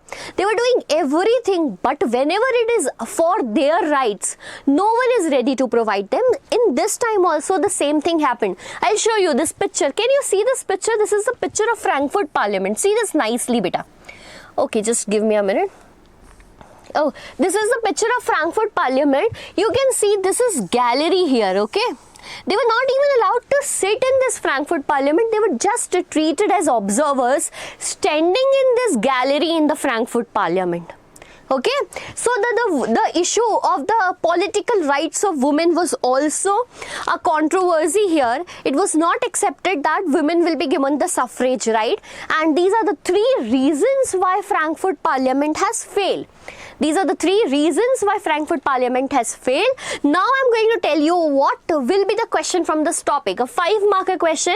Write in detail about the Frankfurt Parliament. You just need to give the introduction, that Germany region, okay, middle class participants, objective was to form the All German National Assembly. Okay, what will this All German National Assembly do? It will draft a constitution for Germany to limit the power of monarch. Basically, they wanted to make Germany a constitutional monarchy, right? And why is it like what? Why is it a failure? This is the end of the answer. Make a very good 5-mark question using all the points I have given to you on the board. You can also start writing your notes from my videos, beta.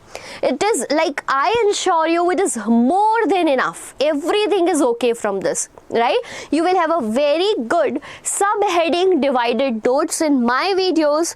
You just need to pick your copy and start writing. But I will tell you how to write. First, listen to this topic very nicely, thoroughly. Take out your NCERT, read it, and then frame accordingly. I don't want you to copy my notes. Okay, I want you to create that note. So this is how you can do. You can take a picture from this. Now, how Germany then became a nation? This Frankfurt Parliament to failed, na? Then how it become a nation? Basically, whichever event is taking place, na, it has a result. It has a consequence. So what was the result of this Frankfurt Parliament? The result of this Frankfurt Parliament was such that the monarchies, right? The monarch understood that this is the cycle and it will go on and on. It is an eternal cycle. This is a cycle of revolt and repression. This is the cycle of revolt and repression. Because whenever the people are revolting, you will repress them without giving any rights. After some time, they will revolt again and you need to repress them. So this will go on and on. We need to provide them some rights. So yes, this time monarchy did a smart work. What they have done, in the Central and Eastern Europe, pay attention, in the Central and Eastern Europe, they abolished some, right? They abolished what? They abolished feudalism, or what we call as feudal system. Okay, along with this, the serfdom also abolished, the manorial dues system was also abolished. Why I am saying this Central and Eastern Europe? Because they have done this earlier in the Western Europe. Okay, I always say that to you, everything starts from the Western Europe and then eventually move to Central and Eastern part. Okay, so they have abolished this feudal system. And one more thing, add one point in your notes, in 1867. Add one point because this will be a 1-marker question for you. Okay, very important one. In 1867, we have seen that more autonomy was given by Habsburg Empire. Okay, so this is very important thing. More autonomy was given by Habsburg Empire and this was the result of Frankfurt Parliament. Still, ma'am, we are not able to find out how Germany was formed, how Germany became a nation. Yes, we are going to study it thoroughly and we will be aware of the role of army in this.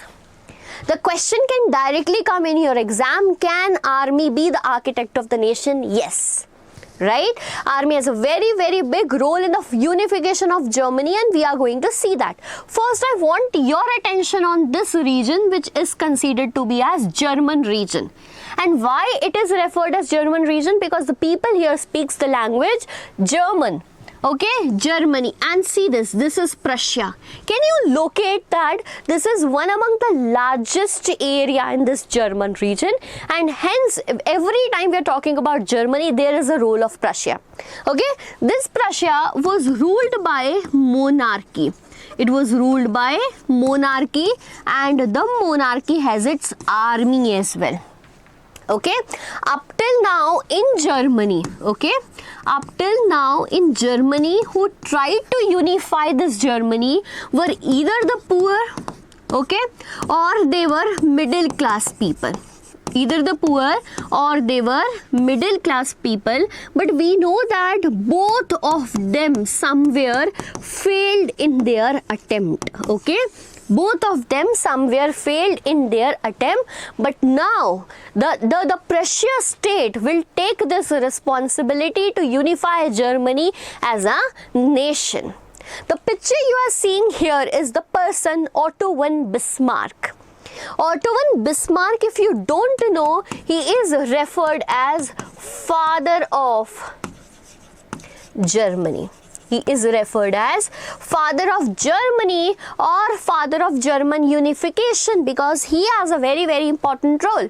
Initially, he was minister in Prussia and later he became the head of the army in Prussia. Okay, he was basically the general of army. He was the topmost person in the army, and whenever, now pay attention, whenever the nationalist feeling were widespread among the middle class Germans, whenever they were on peak, like it used to be in Frankfurt Parliament, the national sentiments were high and they wanted to create a nation. But every time their initiative was suppressed by the monarchy, okay, or the military, or they were also supported by large landowners. Remember that these large landowners are referred as junkers. They are referred as junkers. So whenever this middle class have took this step to make Germany a nation, they were always suppressed by this group of people which included monarchy, because monarchy didn't wanted any time that their power will be limited, like Frederick Wilhelm you have seen, okay. Military supporting always to monarchy, and the large landowners, because they don't wanted their land to be distributed. They don't wanted that the dominance should end in the German region, okay. So these junkers were also supporting to them now, but this time Prussia has took the leadership. See, it is not middle class, it is Prussia. That is the reason I was saying that conservatives also have a role here, right? So Prussia took the leadership in this movement for national unification. The chief minister, the army head of Prussia was Otto von Bismarck, who is the architect of this particular German region. He has fought, do you know how many wars? He has fought 3 wars continuously for 7 years. Yes, he was fighting 3 wars over 7 years, and the 3 wars were against Austria, Denmark as well as France. See, Austria, Denmark and France. All these 3 regions somewhere having dominance in this German region. So this Austria, Denmark and France, and very, very happy to know that this resulted in the Prussian victory. That means Prussia won this war. Okay, all the 3 wars for 7 years won by Prussia, and now the role of Otto von Bismarck, what he was appointed to do, has ended here, right? But up till now, this leads to unification of Germany. How Germany will be formed, I want to tell you that basically in January 1871. Right? Now, pay attention that if a question will come to you, when did the unification of Germany took place? The year is 1871. The year is 1871. This is the year when Germany became what? A unified nation. And in the month of January 1871, everyone gathered. Either it will be Otto von Bismarck, the monarchies, different regions in the Germans area. Everyone just gathered and proclaimed King Wilhelm as the emperor here. Okay, so do remember it is Prussian King Wilhelm. Okay. Wait, there is a mistake here, and that is, this is not Wilhelm, this is William. Yeah, pay attention, the mistake is that this is not Wilhelm beta, this is not Wilhelm, this is William, because Wilhelm is the person that rejected the offer. I was also thinking, how can Wilhelm come here? So, Prussian King Wilhelm was the one who rejected the offer. This William, Kaisar William, is also from the same family, ancestors, right? From same family, successor of that Frederick Wilhelm, proclaimed German emperor here in this what we can say gathering of Versailles. Okay, if you are confused, I am just telling this again to you, beta, कि in this session, in this meeting, a ceremony at Versailles, Prussian King Kaiser William, correct it here, Kaiser William was proclaimed as the Emperor of Germany here. Okay, and this is how unification let take place. This is how it became a unified nation. But there is difference between unification and making of the nation. In the process of making of nation, what they have done very nicely. They have unified their administrative system, right? They had a common currency. Very good postal system which was common in the country. Okay, then what they have done, they have made weights and measures common. You might remember how problematic was it in a country to have different weights and measures. So weights and measure was common. They were good railway network, they make a good postal system, and everything was made very nicely, and a good nation was formed here. That is unification of Germany, which was completed. Okay, now because this is in the mid of session, you are quietly aware that there are unification of many countries in this chapter. Okay, we have completed with the unification of Germany, and now it is the high time we are going to read about unification of Italy. Okay, we are going to read about the unification of Italy here. Now, talking about Italy, it was also a fragmented region. Fragmented that there were certain different patchwork of kingdoms ruled by different empires. And now here is a task to unify the same. Right? If you remember when I was teaching you revolutionaries, we have heard about Giuseppe Mazzini. Right? We have heard about Giuseppe Mazzini, and I told you he was the father of Italian unification. He was the first person who put the idea of Italian unification. I want to tell you that he was not successful though, but it was the first step, first foundation which was laid by him. Before moving to unification of Italy, I want to tell you that this was politically fragmented into several states. It is said that it is divided into 7 states. Right? It was divided into 7 states. This part of Germany, see, this part, this one, and this part of Germany. Okay, this particular part of Germany was ruled by Sardinia Piedmont.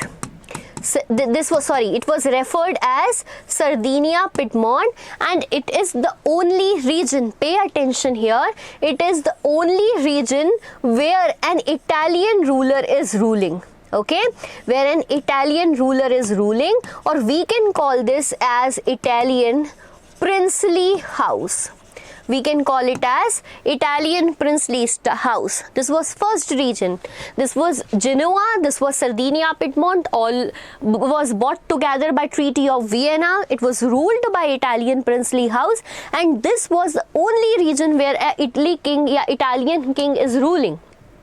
Did you get this point? Okay. Moving further, I want to tell you, in the north of Italy, there were 2 kingdoms. This is Lombardy and Venetia, right? This is Lombardy and Venetia. By Treaty of Vienna, it was controlled by Austrian Empire. This was controlled by Austrian Empire. This was in the north, okay? And this portion of Italy, this including, okay, this was known as Kingdom of South Sicily. Okay, and here Bourbon dynasty is ruling, but this is not of France. Okay, Bourbon dynasty is ruling, and this is known as Bourbon dynasty of Spain. This is known as Bourbon dynasty of Spain. Now only one region is remaining, that is the region of middle area. Okay, you see this region, this is the center of, this is basically the center of Italy, which is referred as Papal State, which is referred as papal state where Pope was ruling. Okay, pay attention, where Pope was ruling. Who is Pope? Basically the head of Christians. Okay, the head of the church, and they were backed by France. They were backed or supported by France. This was how Italy was politically fragmented. I hope you understood it. Nothing is gonna come from this, but before moving to the unification, you should know what we are talking about. Okay, so this was how politically Italy was fragmented. Now the different person has different role in the unification of Italy. Beta, the question from this topic can be many. First, define how Italy was unified. Okay, and define, now what we can see, we will see the role of different personalities in it, through which you will be seeing whole unification of Italy. The first person is Giuseppe Mazzini, what you already studied. Born in Genoa, he formed secret societies, Young Italy, Young Europe, and etc. Okay.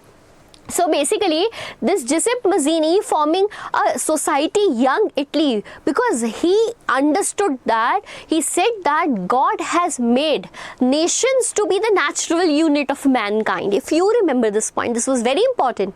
Okay, if I am repeating points now, mark that point because that is very important. Okay, so Giuseppe Mazzini thought that the nation should be forged, Italian nation should be forged. For that, he started a program for the unification, and he formed a society known as Young Italy.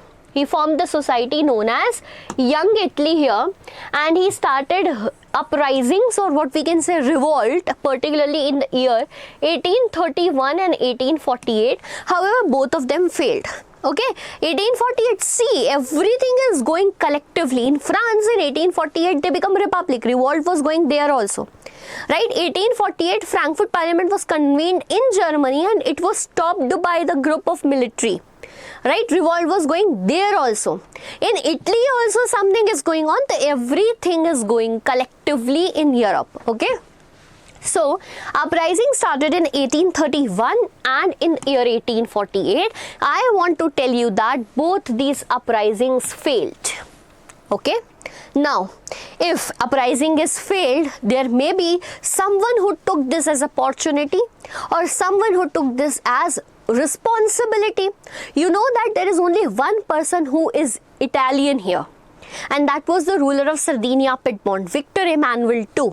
Yes, the responsibility fell on the ruler of Sardinia Piedmont, that is Victor Emmanuel II. Victor Emmanuel II took the support of two people here.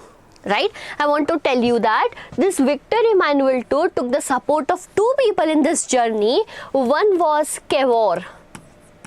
Okay, one was Cavour and the other one is Giuseppe, not Mazzini again, yaar. It is Garibaldi. How can he come back Garibaldi? Okay, they have no relations though. Okay, so Cavour and Giuseppe Garibaldi both have a different role in this unification of Germany. We are going to start with the Chief Minister Cavour. Basically, Cavour was the mastermind of this play. Right, there is someone who plays from the mind, not from the war. Na? Yes, he was neither a revolutionary nor a democrat. He was neither a revolutionary nor a democrat. That you might be thinking, what he is doing here then? Right? How he will solve the problem? Because he was a diplomat. He was a diplomat, beta. He was neither a revolutionary nor a democrat. He was a diplomat. What he knows was French better than Italy. Right? You remember that there was something common in the landed aristocratic people, na, that rich people. And that language was French because they considered French as a language of diplomacy. Okay, so now French language, he used to speak French better. So what he did, he used this language policy and he made a diplomatic alliance with French people. Right? If you remember in this, he defeated the Austrian forces, making an alliance with France in the year 1859. Okay, he defeated what? Austrian forces. Now, do you remember where Austrian forces was ruling? Lombardy and Venetia, this region, see. Okay, here is also, everything is given here, very good. Okay, so see here, in 1859, what has happened, that Austrian region united with Sardinia Piedmont, right? Whole of this north united along with this region, Sardinia Piedmont. Okay, so this was the role of Chief Minister Cavour. With the language French, he used it as a diplomacy and like fought against Austrian forces and replaced them in the year 1859, bringing the northern territories to Sardinia Piedmont. This was very, very great role. Moving further with the role of Garibaldi in the picture. Now, one more person comes in the picture. Now, who is he? He is Garibaldi. So many people are coming again and again. Na? The heroes are changing. So, this is Garibaldi. Now, who is Garibaldi? He was an army person, same as of Mazzini, right? He was a revolutionary. He headed the army here. He was helping Victor Emmanuel too, all throughout the journey, all throughout the wars. Now, what he saw, that this southern region is also an opportunity and we need to just go and get it.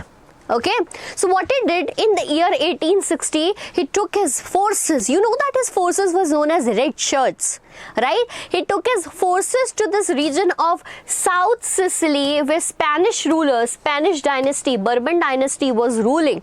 Right, he took his army and won here also. Here also there was victory. Okay? So basically he took this army in year 1860 and they get succeeded in the year 1861. Pay attention, they get succeeded in the year 1861. Right? You might be thinking, ma'am, the center is still remaining. Yes, the center is still remaining, but because they considered that so much of fighting, na, they thought that, oh, how we are going to just occupy that region. They considered this, the north and the south, and proclaimed it as a unified Italy. Okay, they proclaimed it as a unified Italy in the year 1861. Question: when did Italy become unified? 1861. When did Germany become unified? Coming down. Okay, because we just studied that thing. Okay, you might be remembering that. So when did Italy become unified? It is 1861, and this Victor Emmanuel II, the only princely ruler of Italy, was proclaimed as the king of united Italy. Now what about the center one, beta? I'll tell you the story because NCERT doesn't have that. Basically here it was Pope, right? Pope, which was supported by basically France. Now you can see war from here, war going on from here, war going from here. These people were feeling as a layer between the sandwich, right? And they were seeing that someone from here, oh, we will be like blasted here. So they left it. They left the region.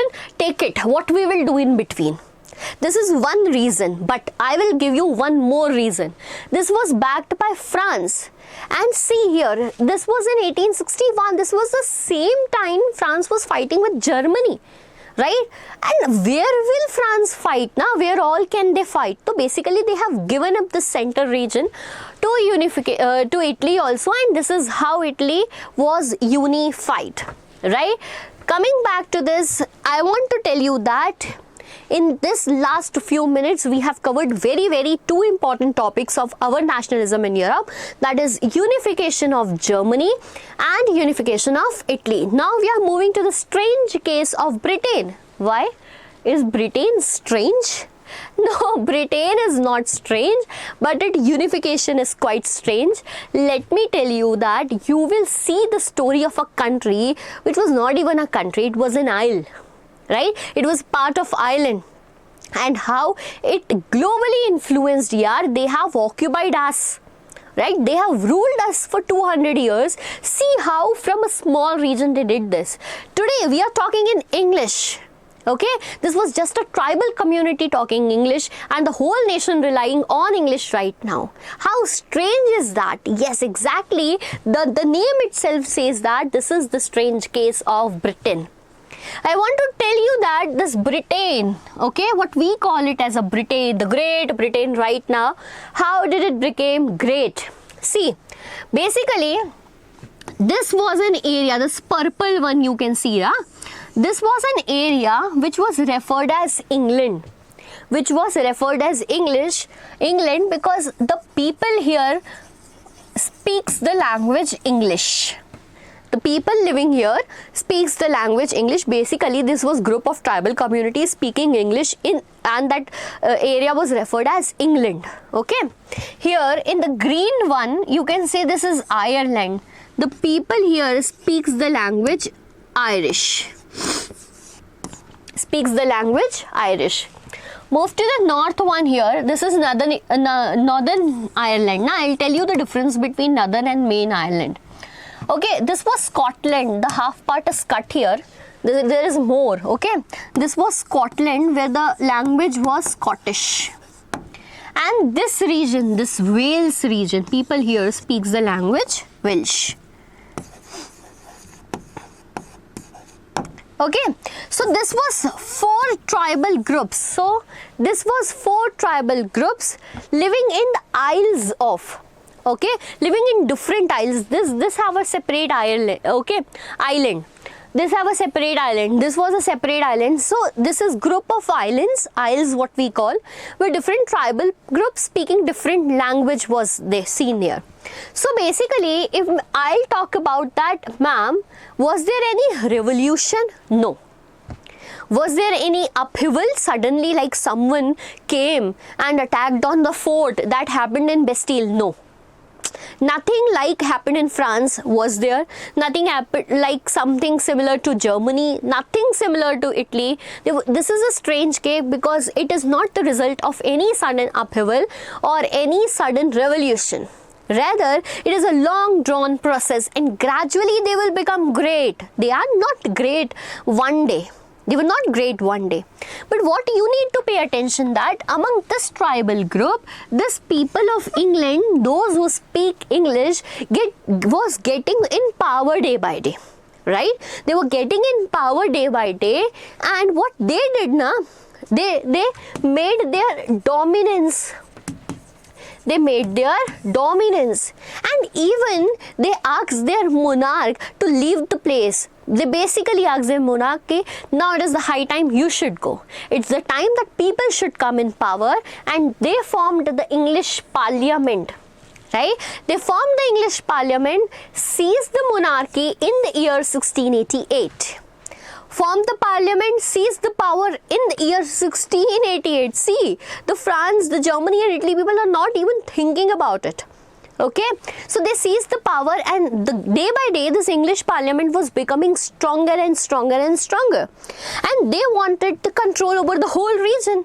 I always told you, the one who is powerful becomes corrupt. And the one who is absolutely powerful corrupts absolutely. Right? So they wanted the dominance over the regions, and the first such region who came into that power, who came into that, what we can say, that cage, it was Scotland. Okay, again go back to the map, see where it is Scotland in the north of England, right? In this Scotland region, what they have done, because they were powerful, right, with them they signed an act of union. See, like if it is Scottish region and this is what England wala region, okay, so an act of union was signed between them in the year 1707. Now the two groups united, right, and hence it was known as United Kingdom. The two groups united, came together, and they said that, oh, do you know, we are great British people, right? We are great British people, and hence it was known as United Kingdom of Great Britain. Now it is no longer England. It is United Kingdom of Great Britain, and how they dominated them is a very good story. What they have done, like Scottish people have their different culture. Okay, Scottish people have their different political institution. Everything was suppressed. Everything was suppressed. Pay attention here. Even I want to tell you that there were certain Catholic clans living in Scotland. Like you might be thinking that Scotland is facing such things. Didn't they reacted? Didn't they revolted? Yes, they did. Obviously they did. But you want to know here that, beta, in this Scotland region, the people live were Catholics. Okay, and this England was a Protestant nation. If you are not aware about the difference between the Catholics and Protestant, these are the two groups within Christianity, right? Two groups within Christianity, like India have Buddhism and Jainism, na? So similarly, it is the two groups between Christianity. Protestants were in dominance in England and Catholics were there in Scotland. This Catholic clans inhabited in the Highlands area was revolted, but they were terribly repressed every time. They were not even allowed to speak their language, that is Gaelic language. Okay, they were not even allowed to wear their national dress, and this is how they were, what we can say, badly suppressed. Okay, so did you see the fate what was faced by Scotland? And hope you understood it. Now question, how will the question come, ma'am? First question, write about the strange case of Britain. Or question can be in such a way, ghumaung question will be there, कि tell which country is not the result of any sudden upheaval or revolution, rather it is a long drawn process. You need to write about the strange case of Britain. One more question can be here, that how Scotland's distinctive culture and their political institutions were suppressed. So you need to tell that an act of union was signed and what they have done. Okay, the similar such fate was faced by the next country, that is Ireland, right? The Ireland is deeply divided into, they have different religious people, right? It was divided into two groups, Catholics and Protestants, right? Whenever there is division within the country, the other people just take benefit of it. Similarly, what happened here? Now, however, I want to tell you that in this country, Ireland, the Catholics were in majority. And this Protestants were in minority. But now what British did, right? Now British started supporting these Protestants and brought them on their side. Smart and strategic step. They brought these Protestants on their side. They started helping them, right? Whenever this Catholic revolt, this Protestants support the Britishers to suppress that, right? Sometimes this revolt was started by Wolfe Tone, United Irishmen, but all the time it was failed. And as this failure, Ireland was forcibly, mark my word, Ireland was forcibly incorporated in the United Kingdoms in 1801. It was forcibly incorporated in the year 1801. When was Scotland added? 1707. Madam, what about this region where people speaks the language Welsh? Wales. Basically, again a sandwich between Scotland, Ireland and British. They were feared what to do. It is not in NCERT. I'm just giving you a review what happened to them. They were also feared and they gave away ki bhai le lo. They said to British, okay, take us. We don't want to be independent. Okay. So basically, this is how British was a strange case. They wanted to impose the language British on the people. They wanted, like, understand one point here. We are in a nation, okay, where Marathi, Gujarati, Kannada, Tamil, Telugu, Assamese, everyone is living peacefully. Why? Because we have not imposed anything on anyone, right? But here you can clearly see that on Scotland, like, the language was not allowed to speak. If such thing happens in India, there will be a problem, na? Their culture was not allowed to be followed. Same with Ireland. So when you are forcefully doing this, you need to build the feeling of nationalism somewhere, because you are calling them as a nation. But how will that be a nation if people are not accepting it? So to promote that feeling of nationalism, what they did, they used some symbols, like British flag was introduced, which was referred as Union Jack. English was imposed everywhere. Okay, national anthem was made, which is God Save Our Noble King, and English language was promoted. These were the symbols of unification though. Okay, get it? Now I want to make you relaxed because we have completed the 90% of this chapter. But I understand that this is a very tough, I can't call it tough, but it is very lengthy chapter, right? As a class 10 student, I understand you very, very well because in my class 10, I was not at all good in history. Right? I made my way eventually in history, so I can understand your fear, but you need to do nothing, beta. Just divide your study into chunks, divide it into parts, okay? And you are just going to do it. Just divide it into chunks and revise it again and again.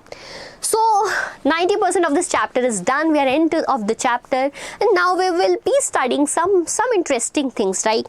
You might remember that there was a fatherland. Right? You might remember there is motherland, and every time we are talking about them, we have a figure in front of us, right? Whenever we are talking about justice, there is a woman taking that taraju, that weigh and measure. You might remember that. So every philosophy is somewhere in that time so represented by a female figure, and that female figure is referred as allegory of a nation. Referred as allegory of a nation. If the question comes here, what is allegory? Tell about the allegory. See, nations are then portrayed as a female figure, Bharat Mata. Okay, there is a female figure for India also, na? So it was portrayed as a female figure. The role to choose was to personify the nation, like to see nation as a person so they can feel connected. Okay, and we can see some famous allegory, like the allegory of France was popularly known as Marine. It was basically a popular French name. Popular French name, Marine, was the allegory of France. This is this was from a postal stamp. This photo is from a postal stamp. They have done what? They have used some symbols like red cap, which they used to represent liberty from that. Right? They have used cockade, like what we can say, something which is stopping the army to attack us. Okay, so they have used such things like red cap. This is a postal stamp, and this is of Germania, right? Clearly understood that this is allegory of Germany. Germania. You might have seen the same picture in Frankfurt Parliament. Did you? No, na? Turn your book. Go to Frankfurt Parliament. See that photo on the wall. This is hanging. Right? It is hanging on the wall. This is the small things we need to understand, because this is where 1 marker question comes, and this is how a topper is made. Okay? So see this, there is a crown here, crown of leaves. This shows heroism. This is a sword that is in the hand of Germania. Okay, I'm going to tell you the meaning of this because this is very important question. This usually comes, right? One picture is given where certain elements are used, and we are going to learn the meaning of them. The first symbol here is broken chain. Here it is. See, this is the broken chain, and the meaning of broken chain is being free.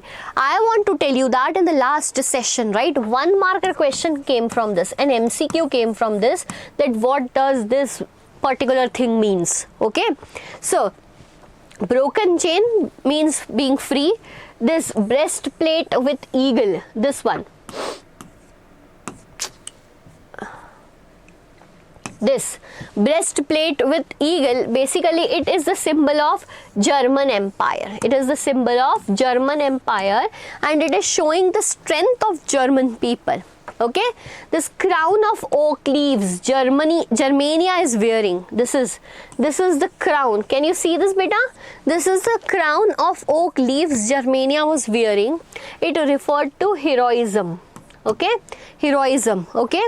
Sword she was handling, it means readiness to fight. It means readiness to fight. Olive branches around the sword. See, this is the olive branches around the sword. It is willingness to make peace. Okay, white color is always for peace, na? So it is willingness to make peace. Remember it likewise. Black, red and gold tricolor. What it is? Black, red and gold tricolor. Basically, this flag was used in the Frankfurt Parliament, right? So basically this is representing the flag of Germany. Liberal nationalists used it in the year 1848, and the rays of rising sun, see, these are the rays of rising sun, which referred to the beginning of a new era. New era is starting. Okay, so these are the meanings of symbols which are very, very, very, very important, beta. Okay, so the last and the very, very important topic of this chapter, that is referred as Balkan crisis, Balkans crisis, and this is the reason for First World War. So if you guys are excited, just wait for 10 more minutes. We are going to end this chapter with very important questions coming from this chapter, so that it's not just the study. Along with the study, we are going to practice it even more. Okay, so talking about this Balkan region, beta, this is Central Eastern Europe. Okay, moreover it is Eastern Europe. See, you can see some countries here which exist now, okay, like Ukraine. Above it there was Russian Empire, okay, Russian Empire. This is not the part of Balkan region, however. Some countries I'm talking about in this Balkan region, what we call this region as Balkan region. In this Balkan region, an empire was ruling which is known as Ottoman Empire. Which is known as Ottoman Empire, and this was an Islamic empire. This is an Islamic empire. Okay, it consisted of countries like Romania, Serbia, Bosnia-Herzegovina, Montenegro, Kosovo, Macedonia, Albania, Greece, which got independent in the year 1832 from Ottoman Empire. I want in the comment section the name of the treaty, because we have studied it, okay, because we have studied it in age of revolutions. Okay, Bulgaria, you can see Turkey, don't add Istanbul. So this was particularly the region which was referred as Balkan region. Okay, the people who are living in this region, who inhabited this area, was known as Serbs, not serf. The serfdom system, not that one. They are referred as Serbs. Okay. Now, what led to the crisis in this region we are going to talk about. Basically, this period of 1871, see, this period of 1871 is referred as the period of Balkan crisis. Balkan crisis. What happened during this period? How did the tension arose during this period? I am going to tell you. Now, up till now, you might be clearly aware about the word nationalism. Okay, I hope you're clear about the word, because in the starting of the chapter, going back to the starting of the chapter, I told you what is nationalism. Right? Nationalism is a feeling of what we can say connectivity towards your nation, feeling of belongingness to your nation. I told you that there is a test match or some match, right, in which India is also there. You always want your India to win, right? Do you want other country to win? No, na. So you always want India to win, na. That feeling is known as nationalism. Right? That feeling is known as nationalism. But if you think that no other country is good, nobody is performing good, only and only India is there and should remain there, that feeling is known as imperialism. Wait, I will give you a very, very easy example. For an example, your parents like you because you are the child. Right? They like you. They always want that my child should perform good. My child should be a topper. Right? They always want that. This feeling is known as nationalism. Okay? You always want your nation to come first. But when your parents started treating others like they are not well enough, they are bad, they started discriminating them, or they are just focusing on you and you. Right? And they are treating others as like very bad. This will be referred as imperialism. Okay? So whenever this nationalism feeling goes to an extent that becomes imperialism, and this is what happened during the time of 1870s. Okay, I am going to tell you that this particular region of Balkan, okay, this was a region where different people live. People of different geographical identity live, right? They have their culture, they have their geography, and they were living here. They were referred as Slavs. Again, they were referred as Slavs, right? If I have misspelled the spelling there, they are referred as Slavs, and they were ruled by Ottoman Empire. Pay attention, they were ruled by Ottoman Empire. Now, the feeling of nationalism in growing in Europe, you know that. Okay, it started from Western Europe moving towards Eastern Europe, right? It gradually went to the people here also. They also want their nations. They also want to get independent. So basically, in this struggle of independence, they were claiming their geographical identity, right? They were claiming that this is my territory and I am going to be independent from Ottoman Empire. So when they were claiming the right of nationality over the geographical region, there were border disputes that started. Okay, they were not defining in this defining of territory, they were fighting with their border regions. Okay, everyone was fighting because this Slavic nationalist now struggled to define their identity. They want to become independent, and this is how this area becomes intense conflict. Whenever our neighbor is fighting, what we do? We go on terrace, we go on balcony or on the roads and start seeing and enjoying, Is it? Are you doing this? Stop doing this, okay? So, whenever this particular region was fighting, the big powers came to watch this. The big power came in picture. Oh, we are going to enjoy this. Even we are going to use this as for our benefit. So, the big powers came in picture because in this Balkan region, each and every state was fiercely jealous of each other, and they wanted more and more territories at the expense of other. They do not want the other person to gain that territory, okay, at the expense of other. They were jealous of each other. The big power came in picture, Russia, Germany, England, Austro-Hungary, etc., and started supporting these territories, right? For an example, someone is supported by England. The other eventually was supported by French because both were rivals, okay? Both wanted more territories. I can't consider them as rival because in First World War they will be together. Okay, everyone is diplomatic in this world. So each power, Russia, England, everyone came into picture. They started supporting some regions because they know that, beta, this is the region which is very important in terms of economy. Sea, Red Sea, Mediterranean Sea, they wanted to have control on that because they wanted to trade with Asia and Southeast Asia. Okay, they came in picture and this conflict was increasing day by day. Eventually, what happened? Eventually, this series of wars.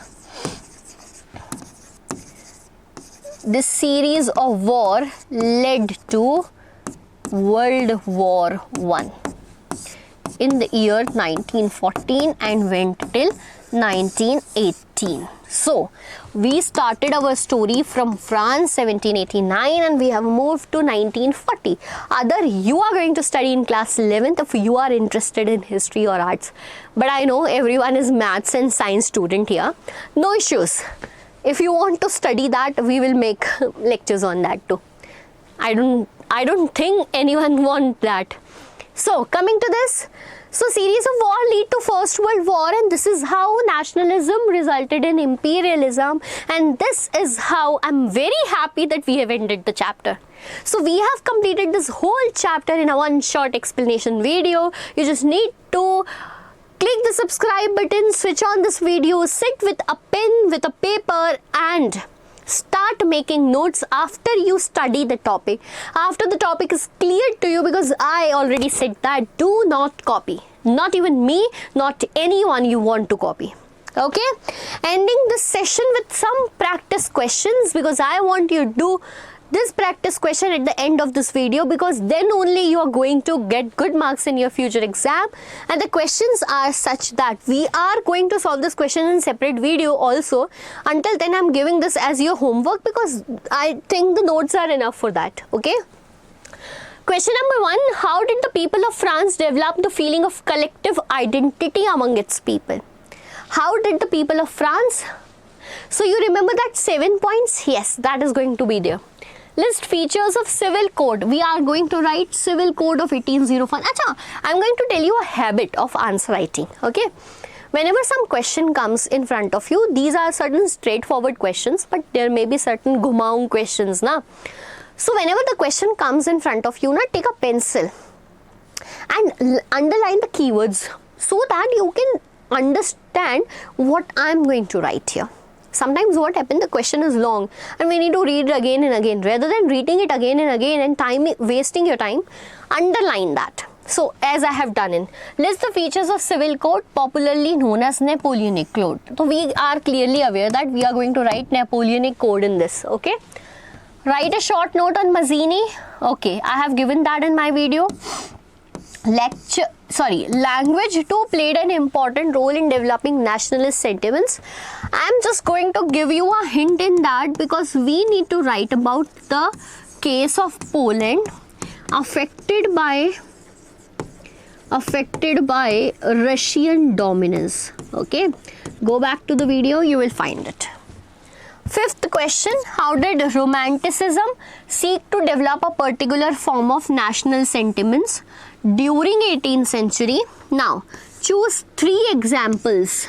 Okay, 3 examples. Okay, so in this 3 example, you can choose the example of Greece. You can choose the example of Germany, that Gottfried Herder, Johann Gottfried Herder. And you can use the example of Karol Kurpinski. He was also a person with the act of folklore, folk song, folk poetry. He used to raise the feeling of nationalist among the people. So 3 examples, you can pick that one. Define Frankfurt Parliament. We have just studied that. Who took the initiative? So if you remember, it was Prussia. And what led to its failure? That 3 points. See, this is a 5-marker question. 1 mark for what is Frankfurt Parliament. Okay. Convened in the year 1848 to form All German National Assembly. All German National Assembly will make a constitution. Okay. How many members were there? Coming down. And who took the initiative? What led to its failure? 3 marks for this and 1 mark for this. So this is how we get 5 marks. Okay. 1 plus 1 plus 3. Briefly trace the process of unification of Germany. 5 marks. Briefly trace the process of unification of Germany. Sorry, Italy now. Change ho gaya. Germany, then Italy. Moving to the next one, that is formation of Britain. It was not the result. I just told that in between. Okay, this is this is strange case of Britain. And at the end, we need to write about Scotland. And this was all about the chapter. If you want to note down these questions, you note down it plus 10 questions. I want that each and every student should practice 2 questions a day. This strategy to practice 2 questions a day can boost your morale, can boost your preparation. There is a simple strategy to win in SST exams, that is 2 questions a day, right? Like an apple keeps the doctor away, similarly this 2 questions makes you a topper.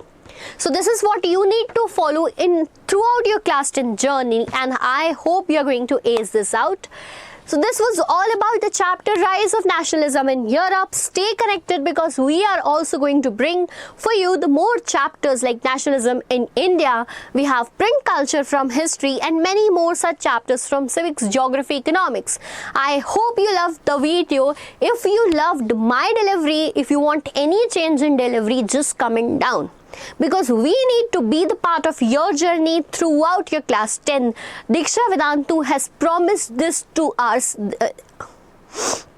We have promised this to ourselves as well as to you as well. Okay, so thank you students. Stay connected. Subscribe to Diksha Vedantu.